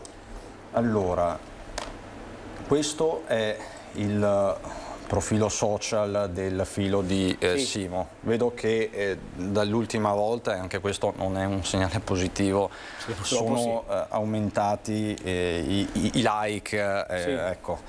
Vuol dire che c'è tanta gente che vi chiede aiuto, vi chiede un sostegno. Sono più i genitori, i ragazzi? Allora chi è noi che si rivolge a voi? Oggi, adesso non siamo proprio aggiornatissimi, comunque ad oggi abbiamo avuto in accoglienza 43 persone, il 75% sono giovani su una fascia di età che va dai 12 ai 25 anni, 27, 28, cominciamo comunque ad avere anche delle persone più adulte. Più adulte perché molto probabilmente si sentono la necessità. Allora, fino a poco tempo fa era difficile capire che farsi aiutare da qualcuno non significava ammettere un errore in sé, no? Farsi aiutare da qualcuno dava un'etichetta che era quella che tutti quanti cercavano di evitare.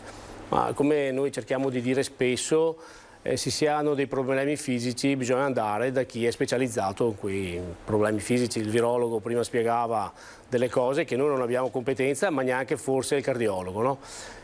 Oggi stiamo scoprendo che esiste un mondo nuovo, che è il mondo della mente, che è complessissimo, cioè è un mondo difficile perché è un mondo che sa essere anche falso, no? Cioè nasconde le cose veritiere e abbiamo la fortuna di avere delle persone che si sono preparate ad affrontare questo e quindi io continuerò sempre a dire che non bisogna spaventarsi di chiedere aiuto. Esistono delle strutture anche diverse della nostra dove c'è la disponibilità di dare aiuto e non c'è nulla di male a frequentarle. Bisogna, questo è l'ultimo appello che possiamo lanciare, superare anche lo stigma nei confronti della malattia mentale o del disagio mentale. Ma guarda, la realtà è che, ecco, faccio un excursus veloce, fino a 30 anni fa io ho perso una mamma di tumore, ha ragione, aveva 53 anni, fino a 30 anni fa c'era paura di parlare di tumore e si classificava il tumore come un brutto male, che secondo me i brutti mali non esistono, ma male cattivo o meno cattivo. Siamo arrivati dopo 30 anni, se ne parla, si coinvolge, si dà consapevolezza, no? Credo che anche qua dovremmo arrivare a questo. Ci vorrà tempo, ma se riusciamo a far passare il messaggio che non sono malattie mentali, cioè pazzie, ma sono delle cose che sono aggiustabili, tra virgolette, forse saremo riusciti a fare un grande passo di civiltà, credo. Assolutamente. E Ivan, grazie per la tua testimonianza e ovviamente ricordiamo questo appuntamento venerdì, quindi domani sera a Villorba. Alle 20:45 a Villorba, alla Villa Giovannina, ci sarà questo incontro importante dove cercheremo di trasmettere un modo diverso di confrontarsi con i propri figli e anche viceversa. Comunicare è la parola d'ordine. Comunicare è fondamentale. Grazie Ivan Scremin, presidente del filo di Simo. C'è al telefono la nostra Francesca Bozza, come vi dicevo c'è l'ennesimo incidente stradale nella Marca trevigiana questa mattina a Caerano San Marco. Buongiorno Francesca. Buongiorno Cristian, buongiorno ai telespettatori.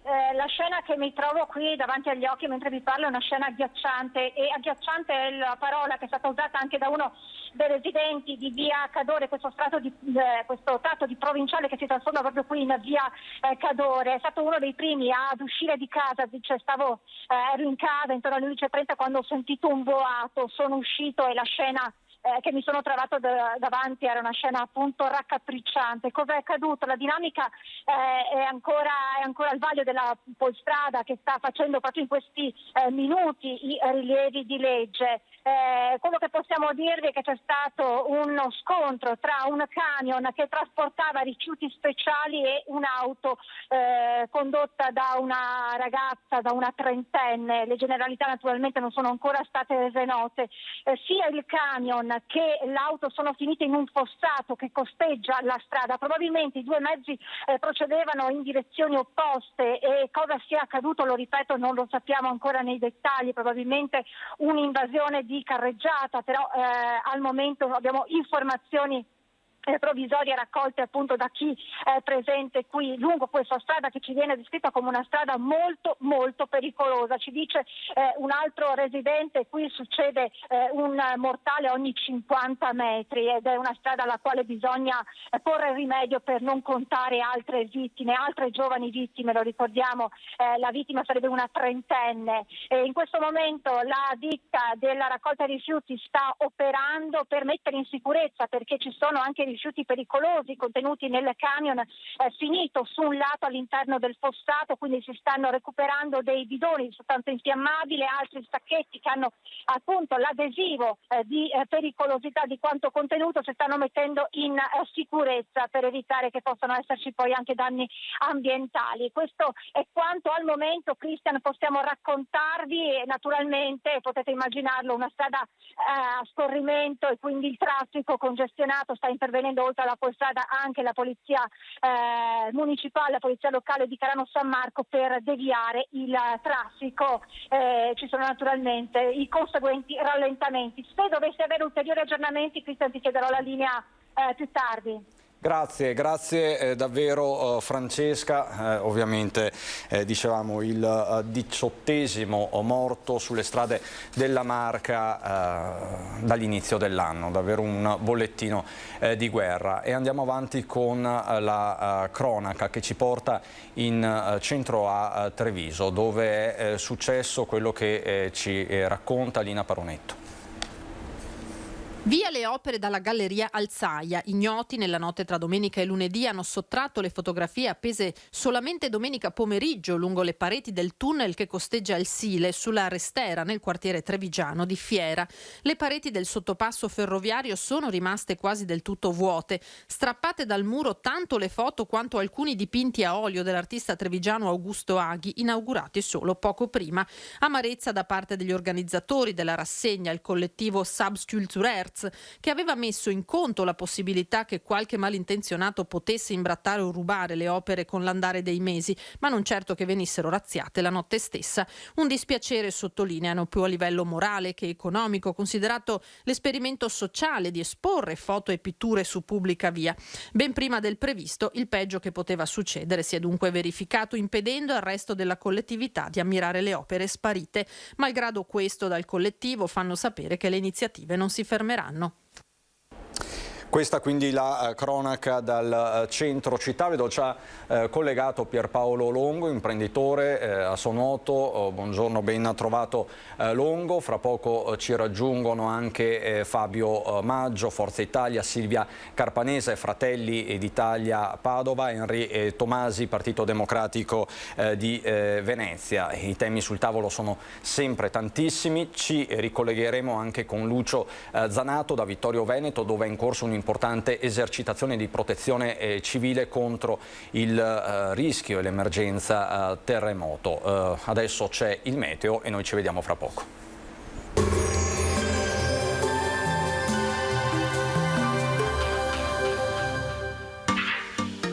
Tremonti, attrezzature e materiale per saldatura professionale a Montebelluna. Bentrovati al meteo. Breve tregua anticiclonica che durerà fino al weekend. Giovedì 28 aprile ci attende una giornata di bel tempo. Nel dettaglio, sul Veneto sarà asciutto e stabile con tanto sole, come vediamo. Su tutti i settori della nostra regione il cielo si presenterà sereno o al massimo con qualche locale nube, ma innocua. Precipitazioni assenti. Temperature in lieve aumento, molto gradevoli, minime tra 8 e 12 gradi, massime comprese invece tra i 17 e i 21 gradi all'incirca. Spostiamoci ora sul Friuli Venezia Giulia. Anche in questo caso al mattino il cielo si presenterà sereno, specie sui monti. Nel pomeriggio cielo poco nuvoloso. Temperature minime sui 9-12 gradi, massime sui 20-21 gradi. Infine diamo uno sguardo alla situazione del Trentino Alto Adige, anche qui molto soleggiato un po' ovunque, il cielo sarà sgombro da nubi o al massimo velato. Temperature minime intorno ai 9-10 gradi, massime sui 22-23 gradi all'incirca. Dal meteo di Antena 3 per ora è tutto, grazie per l'attenzione, arrivederci.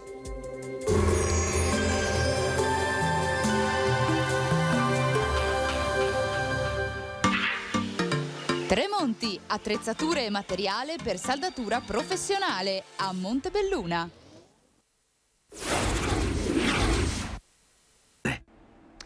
Di nuovo in diretta per proseguire il nostro racconto di questo giovedì 28 aprile a Nord-Est. Avete visto, ci sono tanti temi anche oggi, tanta cronaca, ma per il momento do il benvenuto perché è qui in studio con me Fabio Maggio, Forza Italia, assessore comunale all'ambiente in comune a Pederobba, Pierpaolo Longo, imprenditore a Sonnuoto, imprenditore di piscina e palestra. Sintetizzo così, Longo, e comincio da lei perché ultimamente lei ci ha abituato ad una usanza, diciamo così, quella di dire a quanto ammonta la bolletta del gas e le bollette che le arrivano in sede. A che punto è la notte?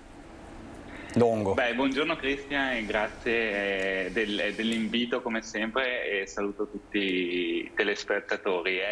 Vengo fresco da consuntivo trimestrale 2022 e i numeri parlano chiari. Abbiamo speso in 3 mesi la stessa quota economica in euro di tutto il 2019, però consumando 3.000 metri cubi in meno.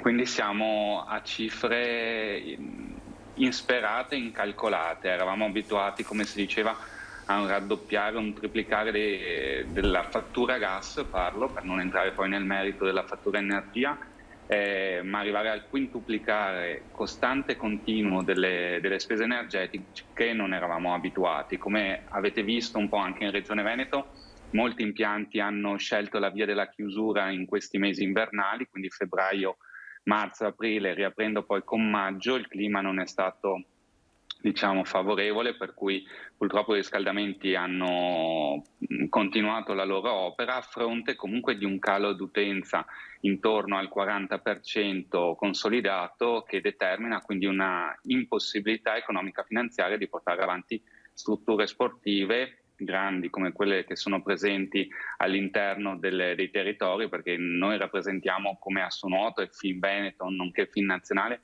impianti pubblici, quindi gestiamo un bene comunale per un servizio pubblico sociale che è quello del nuoto e dell'attività fisica. Certo. E di fronte a queste cifre apocalittiche e che non danno alcuna speranza nel prossimo futuro, quindi nel medio termine di calare assolutamente, c'è grande paura per i mesi invernali di ottobre, novembre e dicembre dell'anno prossimo. In una situazione che, come potete sapere, è di grande instabilità, perché ad oggi, venerdì 28 di aprile, non sappiamo se lunedì avremo sulle mascherine o meno.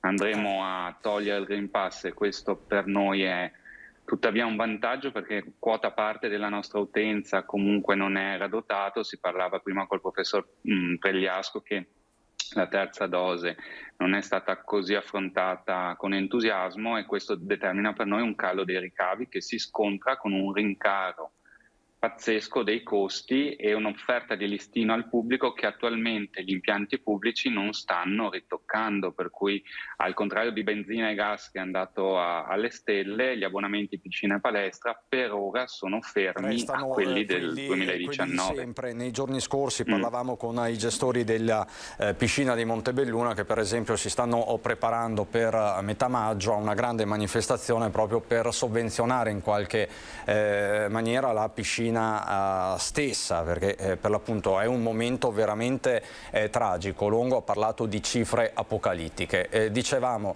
anche all'inizio di questa diretta, di questa prima edizione, che il decreto energia slitta a lunedì, ma il decreto energia comunque va a incidere per 6 miliardi di euro e in tanti, categorie economiche in primis, dicono non può bastare. Fabio Maggio.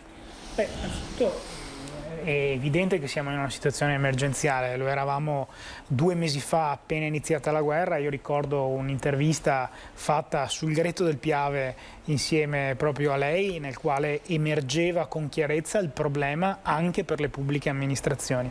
Aziende, privati e pubblico, si può dire, sono sulla stessa barca rispetto a quella che è oggi l'emergenza energetica forse più grave dal dopoguerra.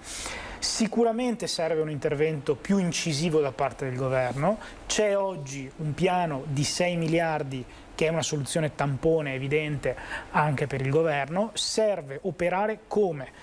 È necessario ragionare su una tassa sugli extraprofitti più alta di quella che si è discussa e si è immaginata, indubbiamente. Serve una logica europea di contenimento dei prezzi dell'energia e c'è da dire che il governo su questo si è mosso in maniera unitaria anche per andare a prendere fonti alternative. Però, e chiudo, serve anche fare un minimo di autocritica come paese rispetto a questa situazione. Siamo arrivati a questo perché non abbiamo avuto una politica energetica negli ultimi 30 anni e i cittadini oggi pagano lo scotto degli errori della politica. Chiarissimo. Maggio, intanto saluto Silvia Carpanese, Fratelli d'Italia, responsabile commercio del partito. Buongiorno Carpanese. E ecco, vedo anche Henry Tomasi del Partito Democratico. Buongiorno avvocato Tomasi, che voi tutti conoscete perché è stato sindaco per tanti anni di Cavarzere. Però prima vedo che è collegato di nuovo Lucio Zanato, che come sapete si trova a Vittorio Veneto per un'importante esercitazione di protezione civile. Lucio, adesso ti vediamo in esterna, che cosa succede? Beh, allora, intanto buongiorno nuovamente ai telespettatori di Antenna 3, buongiorno a te e anche ai tuoi ospiti. Mi trovo diciamo in esterna proprio nell'operatività. Ovviamente, ripetiamo, la simulazione è una simulazione di terremoto, non c'è nessun terremoto reale, però è una simulazione di protezione civile e come ho fatto prima adesso io mi sposto di qua perché dovete sapere che ci sono oltre un centinaio di volontari pronti per partire, insomma, per cominciare questa esercitazione che è già cominciata, diciamo, sulla carta intorno questa mattina verso le 9 e come vedete c'è diversa gente. Adesso noi partiamo subito, intanto sentendo subito il sindaco. Sindaco, allora, qui ci troviamo, dove siamo intanto per chi non conosce Vittorio? Siamo in centro a Vittorio, nel retro del nostro municipio, dove c'è il Palazzo delle Poste, come lo chiamiamo noi. Ecco, perché avete deciso il Palazzo delle Poste? Cos'è che va simulato? Ecco, abbiamo approfittato appunto di questa esercitazione per simulare anche un crollo di un edificio, per cui abbiamo ipotizzato che parte di questo palazzo fosse crollato, generando quello che è un problema tipico che un comune non riesce ad affrontare da solo, ovvero sia che ci sia della gente sotto le macerie. Naturalmente per fare interventi di questo tipo ci vogliono squadre speciali, attrezzature speciali e ci siamo messi alla prova appunto ipotizzando un intervento anche di questo tipo. Ecco, allora proprio per questo adesso sentiamo di nuovo l'assessore Giampaolo Bottacin. Assessore, in questo caso come ci si deve comportare? Ma nel caso in cui venga rilevato un crollo, di solito la prima telefonata che viene fatta è ai vigili del fuoco, al numero 115 di emergenza, e quindi loro sono i primi a saperlo, insieme naturalmente al sindaco che presiede il COC, il centro operativo comunale, e quindi vengono immediatamente inviati i soccorsi. Noi abbiamo questo strumento dell'OGS che ci dà già subito, appena caduta la scossa, l'idea di dove dovrebbero esserci i crolli maggiori. L'OGS? Istituto Oceanografico di Trieste, con il quale la Regione Veneto ha una convenzione. Nel caso in cui ci sia un crollo, ovviamente vanno cercate le persone che potrebbero essere sotto le macerie. A questo scopo è bene ricordare a tutti i cittadini che quando succede un terremoto rilevante è bene che si raccolgano nell'area di attesa. È quelle aree che il sindaco individua appunto all'interno dell'area comunale, dove i cittadini devono recarsi in modo tale che poi quando arrivano i soccorsi possono verificare in prima battuta chi c'è e chi non c'è, ed eventualmente andare a cercare chi non c'è, magari accompagnato dai familiari di chi non c'è. Ecco, i volontari di protezione civile in questo caso cosa vanno? Vanno subito a scavare? I volontari di protezione civile ovviamente sono a disposizione del sindaco, che è autorità di protezione civile, e fanno tutto quello che è necessario. Quando c'è un crollo si fa, la prima cosa che si fa, se si presume che ci siano persone sotto le macerie, si va a cercare, e si possono utilizzare anche le unità cinofile dei volontari della protezione civile, e una volta individuato che potrebbe esserci una persona sotto le macerie, intervengono i vigili del fuoco che hanno delle squadre addestrate appositamente per questo tipo di ricerca, perché muovere le macerie con delle persone sotto è un'operazione estremamente delicata, e quindi loro intervengono rimuovendo la maceria ed estraendo la persona. Ovviamente in questo caso ovviamente intervengono solo i vigili del fuoco e i volontari sono di supporto. Come dicevo prima, possono essere utilizzati anche i volontari in unità cinofile, l'abbiamo fatto anche in centro Italia quando c'è stato il terremoto, abbiamo inviato con elicottero unità cinofile dei volontari di protezione civile del Veneto per fare la ricerca della persona, poi per l'estrazione invece intervengono i vigili del fuoco perché è un'operazione più delicata. Dopodiché, una volta che la persona viene estratta, se presenta delle ferite ovviamente viene consegnata a un'altra struttura del sistema di protezione civile, che è quella sanitaria, che può essere gestita a livello di volontariato dalle varie associazioni che ci sono sul territorio, oppure dai professionisti della sanità e le ambulanze che vengono inviate dagli ospedali. Tutto questo vede la regia della regione, perché immagino che non possa cadere tutto nel sindaco l'organizzazione di una cosa del genere. No, il sistema della protezione civile è molto complesso, è complicatissimo perché ha una miriade di attori. Abbiamo fatto appena adesso l'esempio, no, di una filiera piuttosto complessa, ma che va molto oltre rispetto a questo. Allora il sistema è anche congegnato bene, però, pur essendo complesso, perché si parte dal basso, quello che riesce a risolvere il sindaco con gli strumenti e la disponibilità di mezzi uomini che ha sul territorio lo fa lui. Qualora ci sia una situazione un po' più complicata, allora ecco che si passa al livello superiore, che è quello provinciale, dove il coordinamento viene fatto dal prefetto, e poi eventualmente si passa al livello ancora sovraprovinciale, che è quello regionale, dove il coordinamento viene fatto dalla nostra sala operativa regionale. Ovviamente i sindaci, i prefetti e la regione sono in continuo contatto, in modo tale che il sistema così complesso sia in grado di garantire l'arrivo dei soccorsi dappertutto, e dove va uno non va l'altro, e questo si chiama principio di complementarietà. Allora, venite con noi, venite con i nostri telespettatori. Sindaco, però io vedo che qui c'è AVAP di Vittorio Veneto, però anche c'è Protezione Civile di Colle Umberto. Quanta gente c'è qua oggi? Ma siamo tutti allertati, cioè per esempio del personale del nostro comune è tutto allertato, anche se operativamente adesso si stanno ritrovando nel nostro COC i dirigenti, no, che governano l'insieme.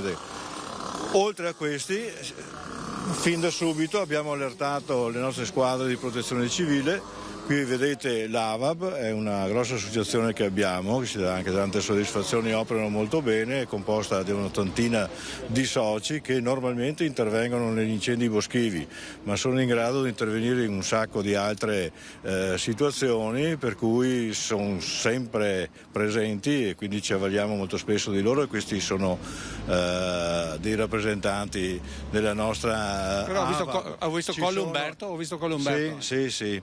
In effetti una delle cose che abbiamo fatto qua nei nostri comuni, quelli della Unione Montana, è quella di collegare assieme tutti i comuni soci dell'Unione Montana per far convergere tutte le forze disponibili anche dei comuni vicini, e grazie a questo possiamo avvalerci anche dell'opera di volontari normalmente residenti e operanti in comuni vicini. Allora adesso sentiamo un po' anche i volontari. Buongiorno, intanto il suo nome e il suo cognome, perché così la conosco a casa. Io sono Orlando Pizzol. Ecco, perché ha scelto di fare il volontario? Ma il volontario lo si fa perché si pensa di mettere il proprio essere, il proprio fare a disposizione delle persone, di chi e di quando c'è bisogno, oppure così. Senta, ma voi lavorate col fuoco, non è che lì proprio non si può scherzare? No, bisogna... Quanto vi dovete preparare? Io ho cominciato a spegnere incendi nel 1980, quando è nata l'associazione. Le prime riunioni per costituirla è stata fatta nel municipio del comune di Fregona, e poi siamo partiti piano piano, ci hanno fatto fare dei corsi, fin tanto che siamo abbastanza specializzati, in particolare incendi boschivi. Dopodiché facciamo anche, ci rendiamo utili nelle calamità naturali, eccetera. Grazie. Allora, Assessore, volontari sono importantissimi, ma anche la preparazione, la formazione. Intanto ci avviciniamo agli altri, perché ho visto gente col caschetto e quindi è abbastanza importante. Quanto importante è la formazione e quanto la Regione punta sulla formazione dei volontari di protezione civile? Ma è fondamentale la formazione, e a volte il cittadino pensa che dietro la parola volontario ci possa essere tanta buona volontà, ma forse anche un po' di superficialità. In realtà non è così perché i volontari, uno che vuole diventare volontario, intanto per poter indossare la divisa e diventare operativo deve fare il corso base. Il corso base sono 44 ore, di cui 40 obbligatorie, e dove vengono impartite le prime nozioni di base.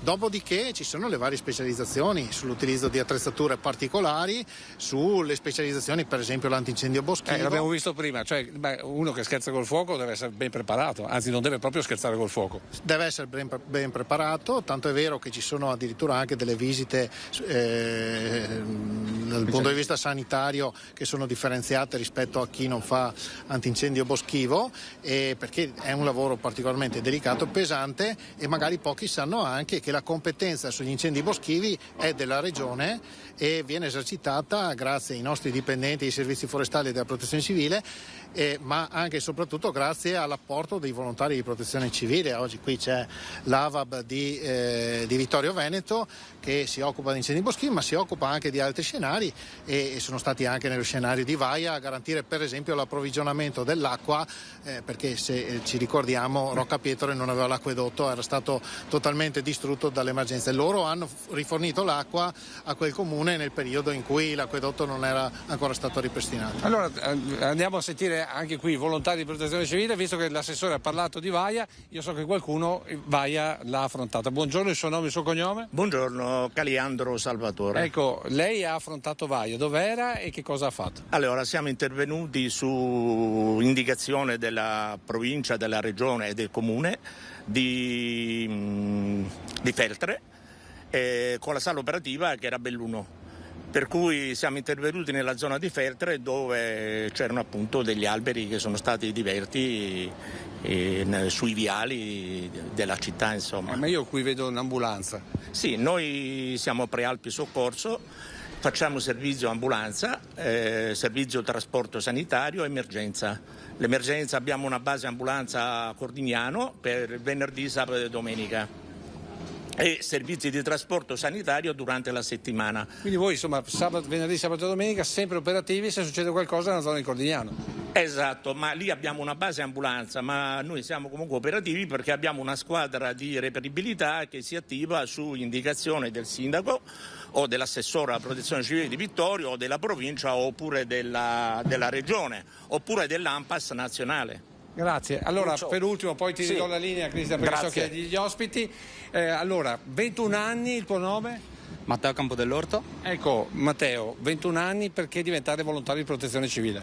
Perché tramite il volontariato si possono acquisire dei valori che al giorno d'oggi sono sempre molto utili, e anche l'aiuto alla comunità nella quale ci troviamo a vivere ogni giorno. E inoltre un altro aspetto molto importante è mettere a disposizione il proprio tempo libero proprio al servizio della comunità, quindi fare del bene attraverso una cosa che è completamente gratuita. Le ultime battute, una all'assessore. Sentire un 21enne che dice così dà soddisfazione all'assessore della protezione civile della regione del Veneto? Ma direi di sì, anche perché spesso i giovani vengono descritti come dei perditempo, dei non impegnati nell'ambito sociale o addirittura qualcosa di peggio. In realtà, come al solito, fa più rumore un albero che cade che una foresta che cresce. A proposito, se un giovane volesse diventare volontario di protezione civile, cosa fa? Chiama l'assessore Bottacci? No, a volte mi chiamano, mi chiedono come devono fare. Si rivolgono al proprio comune, possono rivolgersi al proprio comune di residenza, chiedere al comune. Può essere che il comune abbia un gruppo comunale che fa riferimento direttamente dal comune, oppure prendere contatto con le varie associazioni che ci sono sul territorio, e dopodiché dovranno superare prima il corso base che viene erogato dalle province in Veneto, e poi dopo eventualmente, una volta superato il corso base, in base a quello che uno vuole fare e le specializzazioni che vuole prendere, ci sono i corsi appunto di specializzazione che vengono erogati dalla regione. Grazie assessore, l'ultima battuta al sindaco. Intanto vi faccio vedere che c'è un secondo solo, volevo farti vedere che i rumori che sentite sottofondo sono dei lavori e non è un crollo. Sindaco, in una battuta, insomma, con questa protezione civile siamo al sicuro? Direi che siamo abbastanza tranquilli, soprattutto perché rispondono sempre, oltre che esistere rispondono sempre, sono molto generosi, molto bravi. Grazie Sindaco. Cristian, a te la linea. Grazie Lucio, grazie per questo racconto e grazie anche a tutti i tuoi ospiti in questi giorni. Tra l'altro i volontari dell'AVAB, dell'antincendio boschivo, sono stati protagonisti su tanti fronti, a Borso del Grappa, qui abbiamo l'assessore di Pederobba, c'è una squadra anche molto attiva a Pederobba. Ritorniamo al tema di queste ore, stavamo parlando del decreto energia. Pierpaolo Longo, che come sapete è imprenditore e gestisce una piscina a Bassano, ci ha parlato di costi apocalittici. Lunedì ci sarà questo decreto energia del governo, in tanti dicono che però non può bastare. Chiedo a Silvia Carpanese, rappresentante di Fratelli d'Italia, responsabile tra l'altro commercio del partito, che cosa serve fare di più e perché non basta questo decreto? Ma io credo che alla fine bisognerà prevedere comunque un accordo a livello europeo per un price cap, e lunedì si riunirà proprio il Consiglio europeo, a cui parteciperà anche l'Italia in modo significativo, con questa proposta di individuare come un calmiere dei prezzi per quanto riguarda gli approvvigionamenti energetici, in particolare di gas, da cui l'Italia dipende, sappiamo, dalla Russia per il 45% del proprio approvvigionamento, e soprattutto anche per il petrolio. Ma a fianco al finanziamento prima citato, allo stanziamento del governo italiano, vorrei precisare un aspetto significativo, che l'Italia attualmente gode di uno stoccaggio dell'85% circa, per cui dovremmo arrivare in sicurezza fino a dicembre, dopodiché c'è stata una proposta significativa del Copasir, che quindi garantisce la sicurezza energetica, proposta presentata tra l'altro in questi giorni al governo da parte del presidente Copasir Adolfo Urso, che come sapete rappresenta il Copasir a livello anche europeo, oltre che essere senatore di Fratelli d'Italia, in cui si è puntato ad un accordo significativo per la riconversione delle centrali termonucleari, per produrre ovviamente idrogeno, per prevedere un mix anche nel campo delle energie rinnovabili, quindi punto significativo anche questo, al fine di produrre energia da olio e carbone.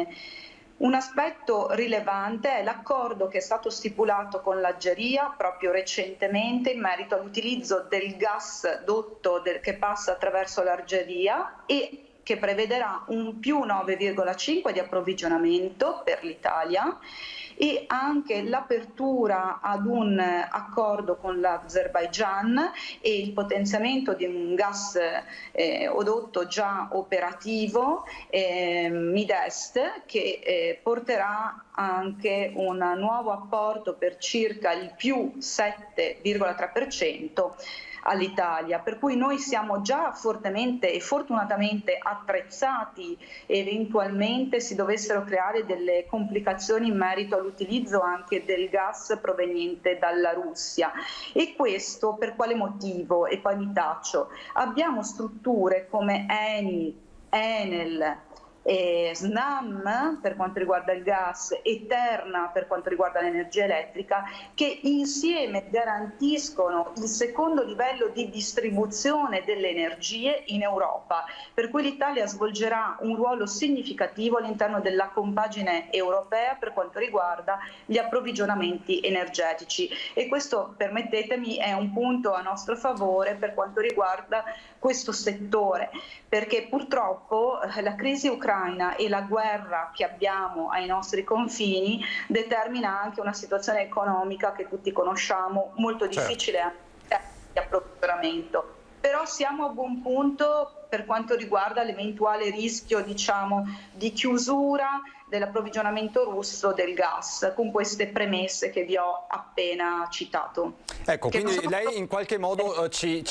rassicura, seppur dal fronte dell'opposizione, dice l'Italia è più forte di quello che sembra per certi versi e ha gli anticorpi per rispondere a eventuali chiusure del rubinetto da parte della Russia. Henry Tomasi, Partito Democratico, lei condivide questa impostazione che arriva dalla responsabile commercio di Fratelli d'Italia in Veneto?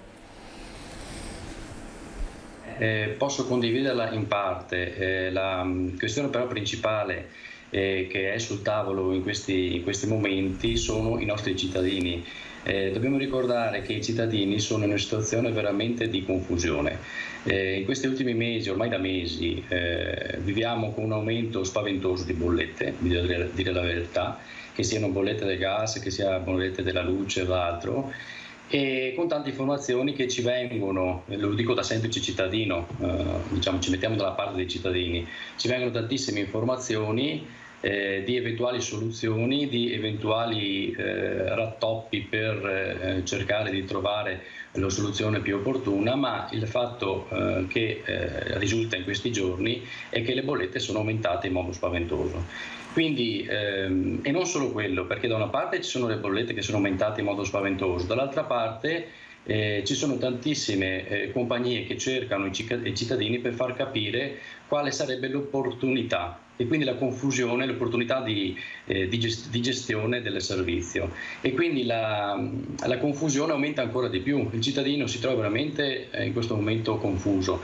perché da una parte magari riceve energia con un determinato fornitore, vede che i prezzi sono saliti in modo vertiginoso in questi ultimi mesi, vorrebbe provare a cambiare per capire se effettivamente è la soluzione migliore, ha tante informazioni che arrivano un po' a destra, un po' a manca. Quindi non è una situazione semplice, lo capisco, il governo si sta attivando ed è vero, sta cercando di trovare una soluzione che possa essere ottimale per il territorio, per l'intera nazione, però dall'altro punto di vista capisco anche la cittadinanza che in questo momento non sa cosa fare e soprattutto si vede questi aumenti di energia ingestibili sia dal punto di vista delle famiglie.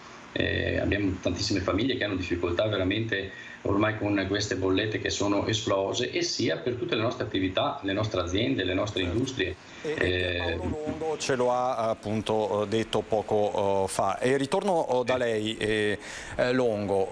Prima appunto ci ha illustrato, ci ha in qualche modo spiegato qual è l'evoluzione dei prezzi a cui lei assiste ormai quotidianamente, ma da imprenditore quale soluzione suggerisce al governo? Una soluzione molto operativa.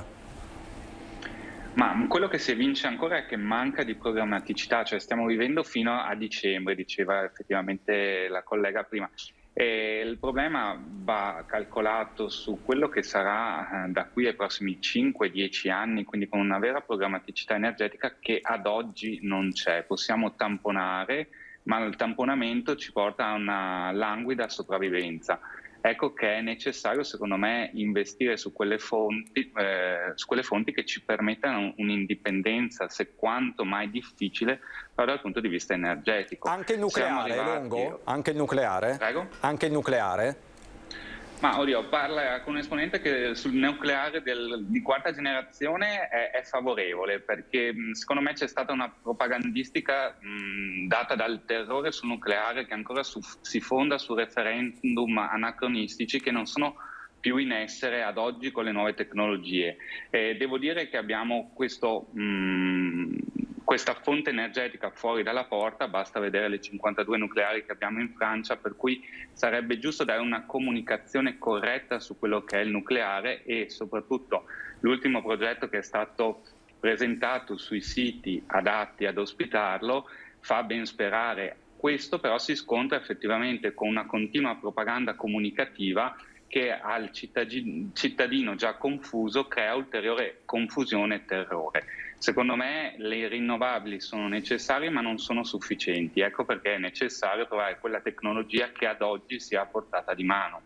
E Maggio, su questo punto specifico. Ma è un punto che mi coglie molto d'accordo, perché vorrei far notare questo: le conseguenze che oggi i cittadini sperimentano, le aziende sperimentano, hanno una responsabilità comune, la mancanza di coraggio di tutta la politica, o di gran parte della politica negli ultimi anni, che ha detto no prima al nucleare, ha perseguito una scelta sbagliata senza spiegare ai cittadini che quella sarebbe stata la scelta strategica adeguata, e ci mettiamo dentro anche le trivellazioni, perché vorrei ricordare che nel 2016 c'è stato un referendum in cui praticamente la gran parte dei partiti ha sostenuto il blocco delle trivellazioni in Adriatico, e oggi c'è qualcuno di quelli, moltissimi anzi, che ci viene a spiegare che invece quelle trivellazioni erano fondamentali. Quindi mancanza di programmaticità, certo, mancanza di coraggio e di lungimiranza anche, però quindi andiamo a cercare i responsabili una buona volta, e non parlo di partiti ma di esponenti politici che oggi dicono una cosa e ieri ne hanno detta esattamente il contrario. Ecco, trivellazioni in Adriatico. Vado da Tomasi, che è appunto stato sindaco di Cavarzere e sicuramente avrà svolto il tema diverse volte negli ultimi anni. È un tema che è ritornato, questo delle trivellazioni. Lei è favorevole, contrario? Qual è la sua posizione? Guardi, anche qua la situazione è molto incerta, nel senso che per quanto riguarda soprattutto i paesi vicini alla costa, Cavarzere è un paese vicino alla costa, ma ci sono dei paesi molto più vicini, quali Chioggia da noi o altri, questo può provocare veramente dei problemi legati alla diminuzione del suolo, diciamo, per essere molto pratici. La subsidenza, appunto, esatto, del territorio. E questo può provocare dei problemi quindi per tutti quei comuni costieri. Quindi questo è stato visto molto male, bisogna essere certi, bisogna essere sicuri, e mi associo un po' a quello che è stato detto poc'anzi dal mio collega. È stato visto molto male fino a qualche anno fa, e è stata fatta una lotta mediatica molto forte contro questo tipo di attività. Come è stata fatta una campagna molto forte contro l'eventuale produzione di energia nucleare nel territorio, non pensando, o meglio sapendo ma facendo finta di non sapere, che molte centrali nucleari sono proprio a ridosso di noi. Quindi è inutile negarlo, insomma, quindi se dovesse succedere qualcosa in qualche centrale nucleare qua vicino al nostro territorio nazionale, sicuramente ne saremmo coinvolti noi come i paesi dove sono situate queste centrali stesse. Quindi sono temi molto caldi, dico la verità, temi in cui la popolazione però ha espresso non tanti anni fa, perché non sono passati tanti anni, la loro opinione, e quindi bisogna anche tenerne conto. E bisogna tenerne conto. Bisogna tenere conto, ma è anche vero, e poi mi chiudo il discorso, è anche vero che una informazione diversa magari avrebbe portato anche a dei ragionamenti diversi. Dico solo questo, ma non per dire che sono a favore di una cosa rispetto a un'altra, però potrebbe aver portato anche delle soluzioni diverse. Ecco. Maggio. Un flash. Concordo, sindaco, ha perfettamente ragione, è mancata l'informazione, ma da chi è mancata? Da quel governo a guida 5 Stelle che ha fatto di tutto per limitare l'autonomia energetica del nostro paese, e lo ha fatto con il nucleare, lo ha fatto promuovendo il referendum con le trivelle, sbagliando a dare un'informazione ai cittadini che oggi si rivela fondamentale. Quindi il responsabile è chiaro oggi. Governo 5 Stelle, Lega. Lo ha detto lei. No, glielo ricordo a Maggio, perché insomma va detto anche questo. Ecco, mi dicevano che Carpanese forse ha qualche problema con il collegamento, ma insomma invece eccola. Carpanese, ecco, abbiamo titolato, e ringrazio la regia, trivellazione in Adriatico e nucleare, il dibattito è aperto. Lei prima in qualche modo ci rassicurava, da esperta ci dice: guardate che tutto sommato abbiamo gli anticorpi per rispondere energeticamente ai contraccolpi russi, però il tema resta o no? Sicuramente è un dato di fatto, come diceva precedentemente chi è intervenuto, il problema ricade poi sulla vita del quotidiano dei cittadini e delle attività produttive che si trovano in questo momento, come tutti noi, in forti difficoltà, con un caro bollette che rasenta il 35% e soprattutto sulla filiera produttiva un valore molto elevato per soprattutto le aziende di meccanica e chimica che utilizzano molta energia elettrica. Quindi sicuramente è un problema rilevante e che prevede la necessità di intervenire, come ho detto prima, sul price cap, che è una calmierazione dei prezzi a livello europeo per quanto riguarda gli approvvigionamenti energetici, cioè come una sorta di prezzo unitario di calmierazione del prezzo. Poi sicuramente bisogna lavorare sugli extra profitti dei grandi gruppi oligopoli a livello però questo più internazionale, e poi in merito comunque anche alle concessioni autorizzative, cioè a uno snellimento del sistema della burocratizzazione che coinvolge anche le autorizzazioni, sia per quanto riguarda la produzione di energia, sia per quanto riguarda anche la distribuzione dell'energia. Tuttavia ritengo che l'Italia sia attrezzata, e forse è un paese tutto sommato che si è attivato in questi anni anche per studiare delle linee di trasporto energetico, come dicevo prima, anche con paesi alternativi rispetto in questo caso alla Russia, perché noi già utilizzavamo parte dell'approvvigionamento ad esempio dall'Azerbaigian attraverso il gasodotto che ho citato prima. Adesso il nuovo contratto verrà stipulato con l'Algeria, quindi è un'ulteriore apertura verso l'area del Mediterraneo, che è anche quella con noi più confinante, per anche snellire e facilitare il trasporto. Dal mio punto di vista bisogna lavorare assolutamente sulla revisione degli extra profitti per queste, ripeto, grandi aziende che monopolizzano il mercato, attraverso soprattutto una produzione interna di energia, perché si può fare lavorando, come ho detto prima, sulla riconversione ad esempio delle centrali nucleari che già esistono in Italia, e sulla ripresa del vecchio tema delle rigassificazioni attraverso i rigassificatori, perché non dimentichiamoci che il piano che partirà probabilmente a settembre riguarderà anche i rigassificatori italiani. Ad esempio a Cavarzare stesso, nel nostro territorio, ve n'è uno e lo stesso entrerà in un piano che partirà praticamente dalle aree della Toscana per salire al nord e poi scendere di nuovo al sud. Quindi ci sono non solo gli strumenti, ma ci sono anche da qui, scusi se la interrompo, Carpanese, la cautela di Tomasi, che ben conosce insomma il territorio. Tomasi. Assolutamente d'accordo in questo, tuttavia se mai si implementano le infrastrutture, si potenziano le infrastrutture che già abbiamo, se mai si mette mano alla normativa autorizzativa, se mai si punta effettivamente a una revisione della politica europea degli extra profitti, risulta difficile poi ottenere... Chiarissima Carpanese, chiarissima. Tomasi, torno da lei, ecco, su questo punto dicevamo, ecco, poi quando si va nel vivo della dinamica territoriale cominciano a vedersi e toccarsi i problemi. Sì, certo, i problemi sono molteplici, come sono stati sottolineati e giustamente sono stati sottolineati, però la cosa fondamentale per noi adesso è che si riesca veramente, speriamo entro il mese di maggio, quantomeno i primi di giugno, ad avere delle novità abbastanza positive a livello nazionale.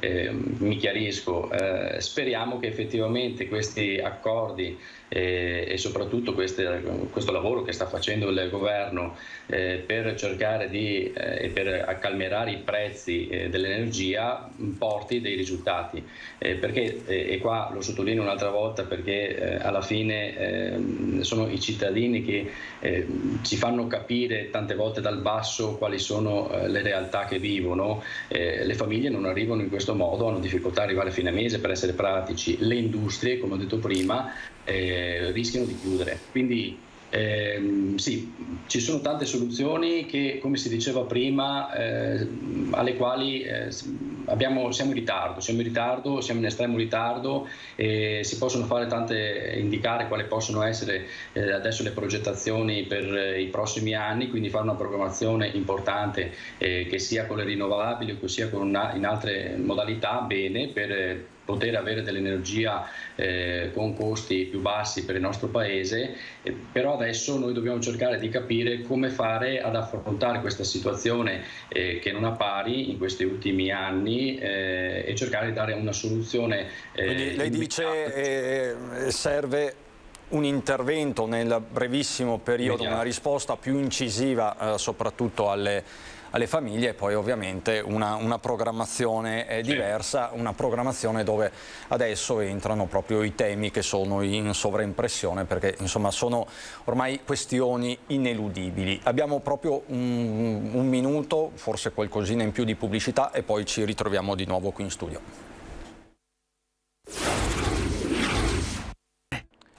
Di nuovo in diretta, abbiamo parlato un poco fa e messo in fila i diversi temi energetici del momento. Chiaramente sullo sfondo c'è la guerra in Ucraina. Questo è il titolo di ieri del Corriere della Sera, ma questo è il tema anche di queste ore. Armi a Kiev, Putin minaccia. Come sapete, l'altro ieri c'è stato il vertice di Ramstein in Germania, la cosiddetta Super NATO, che ha deciso di fornire nuovi armamenti al paese in guerra. Poi ieri il Consiglio d'Europa, con l'intervento molto netto, l'abbiamo sentito poco fa, del Presidente della Repubblica Sergio Mattarella, che ha detto molto chiaramente faremo nuove sanzioni se serviranno. Putin che poi ha rincarato la dose dicendosi pronto a forme inedite diciamo così, di ritorsione. Questo quindi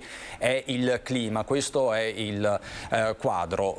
Sul tema del riarmo si è espresso poche ore fa anche il leader della Lega, Matteo Salvini. Sentiamolo. Per quello che riguarda le armi, ascoltiamo cosa ci propongono. A me interessa lavorare per fermare la guerra il prima possibile. Quindi bisogna domandarsi che cosa avvicina la pace e che cosa allontana la pace. Mi sembra che tedeschi e francesi da questo punto di vista stiano facendo dei ragionamenti interessanti e lavoro perché l'Europa dia una risposta unitaria, perché quando si parla di guerra essere sempre molto precisi. Però prima di giudicare io leggo, non conosco i contenuti.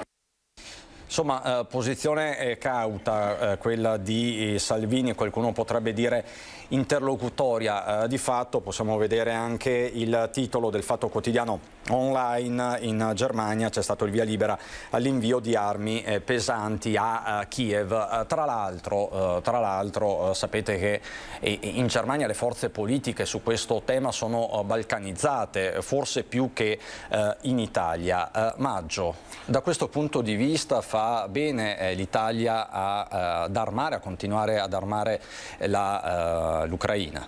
Ma guardi, io credo che qui il messaggio e il ragionamento deve essere più semplice di quello che taluni partiti intendono proporre come tesi. E il messaggio è semplice: c'è un aggredito e c'è un aggressore.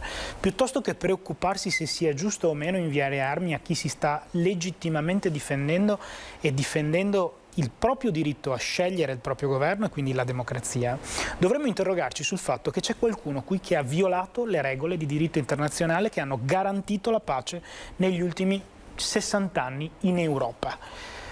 Che risposta le forze politiche intendono dare a chi ha violato queste regole? Perché se questa violazione rimane impunita con delle sanzioni economiche che a mio avviso dovrebbero essere molto più pesanti se la guerra vogliamo finisca presto, qual è la posizione dei partiti politici? Beh, quella di Forza Italia è molto chiara: sostegno alle sanzioni europee e sostegno anche all'invio di armamenti al fronte di difesa ucraino.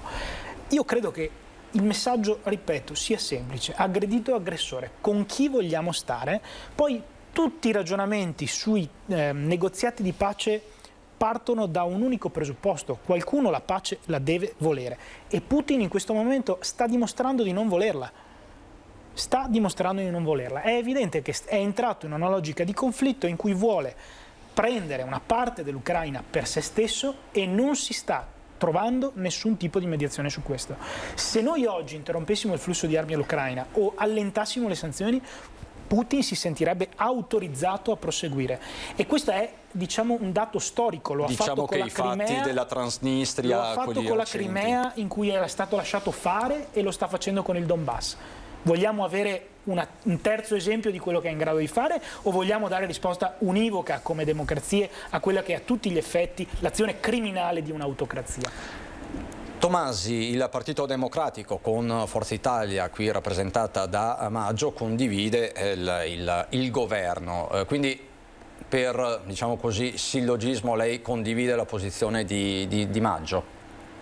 Sì, condivido la posizione di Maggio, e per la prima volta forse condivido anche la risposta che è stata data da Salvini. Scherzi a parte, quando si parla di guerra o di pace, la situazione è molto delicata. Sostegno naturalmente con armi e con aiuti umanitari, però bisogna, come ha detto giustamente Salvini, ci ha fatto capire, bisogna stare un po' attenti quale può essere il limite, perché da queste piccole soluzioni, da questi aiuti, da questi interventi, a passare di qualcosa che può sfociare in qualcosa di più difficile da gestire, come una guerra, diciamo, mondiale, che non è stata nominata, però tutti hanno paura che questo possa accadere. Qua allora, insomma, bisogna stare attenti perché siamo ormai a un confine molto sottile, e la preoccupazione sta aumentando a livello generale, e tutte le nazioni si sono rese conto, e forse per questo stanno cercando di trovare con vari step una soluzione, quale può essere la soluzione adeguata, stanno cercando di trovare la strada per non portare a una guerra mondiale. Questo penso che il governo e tutti i governi anche a livello mondiale stiano lavorando in questi ultimi 2 mesi proprio per evitare che questo possa accadere. Pierpaolo Longo, lei è un imprenditore, ma sicuramente ha un'idea molto chiara anche su questo. Sì, io in realtà non vedo una strategia politica da parte del governo italiano allo stato di oggi. Lo vedo nella Francia, lo vedo nella Germania, ma purtroppo il nostro paese lo vedo accodato a delle decisioni che non puntano all'obiettivo finale, cioè questo assurdo conflitto determinato da interlocutori che comunque non sono assolutamente da sottovalutare, quale sia stata la proposta diplomatica e di transizione per raggiungere a un patto diplomatico. Io su questo mi dispiace, sono deluso dall'opera che l'Italia in questa fase sta facendo. Dovrebbe prendere un po' più posizione a seguito di un obiettivo reale, alla conclusione di un conflitto che ad oggi non sembra dare adito a conclusione, anzi si sta autofomentando. Bene le sanzioni, però probabilmente si stanno trascinando senza una vera effettività.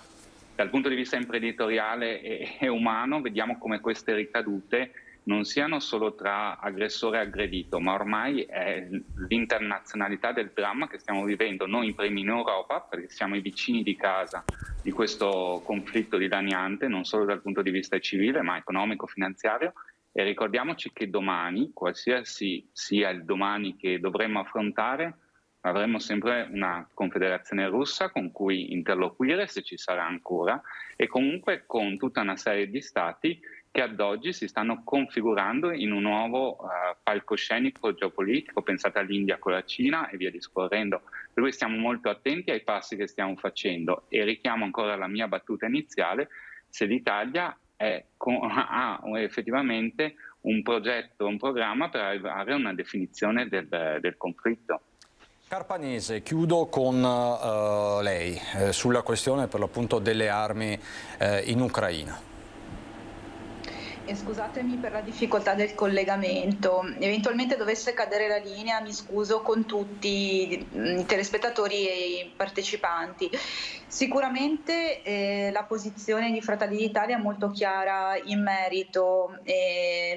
Quando un paese viene leso nella sua sovranità nazionale e vengono superati i confini nazionali nella mancanza del rispetto del diritto internazionale, sicuramente si tratta di una vera e propria violazione.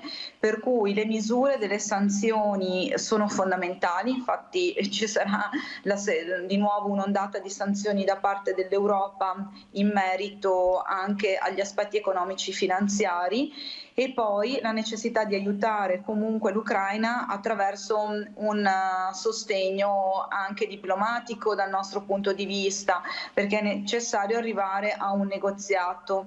Certo è che l'Italia potrebbe svolgere ancora un ruolo nel tentativo di trovare un accordo diplomatico in questo senso, anche se adesso è stata delegata la Turchia in merito. Per quanto riguarda gli approvvigionamenti di armi, è stato stabilito anche un criterio univoco europeo, che tutti i paesi dell'Unione Europea sostengano in qualche modo l'Ucraina, perché effettivamente dal punto di vista degli armamenti si trova in una condizione deficitaria rispetto, diciamo così, alla grande Russia.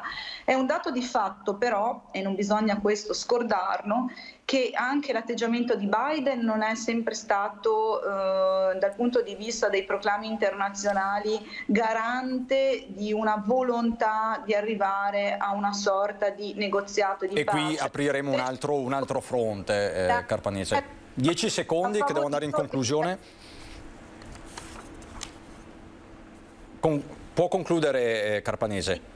Sembra quasi che questo atteggiamento dell'America, in particolare di Biden, invece di favorire la de-escalation, abbia favorito l'escalation. Infatti la Francia e la Germania si sono tenute molto lontane da questa posizione, e anche l'Italia si è mantenuta prudente, perché alimenta ulteriormente questa tensione tra Stati Uniti e Russia, in cui la Cina ovviamente approfitta per giocare un ruolo internazionale rilevante. Pertanto, dal mio punto di vista, sarebbe necessario operare attraverso delle intelligence presso il governo russo, e l'Italia può avvalersi di intelligence molto valide, affinché si trovi un accordo in questo senso. Putin ha dichiarato più volte di richiedere... Chiarissimo, Carpanese, chiarissimo. Siamo veramente in conclusione. Chiarissimo il concetto. Grazie Silvia Carpanese, Fratelli d'Italia. Grazie Henry Tomasi, Partito Democratico. Pierpaolo Longo, imprenditore, grazie Longo, grazie a Fabio Maggio, Forza Italia. Allora chiudiamo con una notizia, lutto in città a Treviso perché si è spenta Tina Dallarmi Murgia, l'ultima staffetta partigiana della città. Era una delle più anziane partigiane ancora in vita. Treviso dice addio a Tina Dallarmi Murgia, morta a 93 anni il 26 aprile, il giorno dopo la festa della liberazione, a cui lei stessa aveva partecipato come giovane staffetta nelle file della Resistenza. Una vita di impegno civile, quella di Tina Dallarmi, amica di un'altra partigiana, la castellana Tina Anselmi.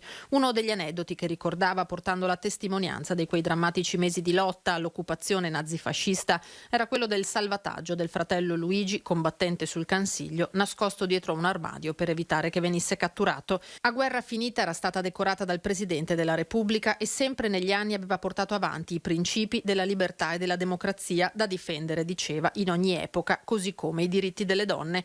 Nata nel 1928 a Tai di Cadore, era vedova dell'ex ufficiale dell'aeronautica, avvocato e poeta Giacomo Murgia, e mamma di Francesco, anche lui avvocato, e di Alessandra e Marta. I funerali saranno celebrati lunedì 2 maggio alle 15 nella chiesa parrocchiale di Sant'Agnese. Ecco, siamo veramente arrivati a conclusione di questa prima edizione. Vi ricordo appunto il fatto di cronaca di queste ore, lo schianto mortale a Cairano San Marco, dove è morta una giovane donna di 22 anni. Uno scontro fra un'auto e un camion, la tragedia che si è consumata per l'appunto lungo la provinciale 667 via Cadore. Ma ovviamente il racconto di quanto succede successo nel corso dei nostri telegiornali. Sul posto, l'avete sentita circa un'ora fa, la collega Francesca Bozza.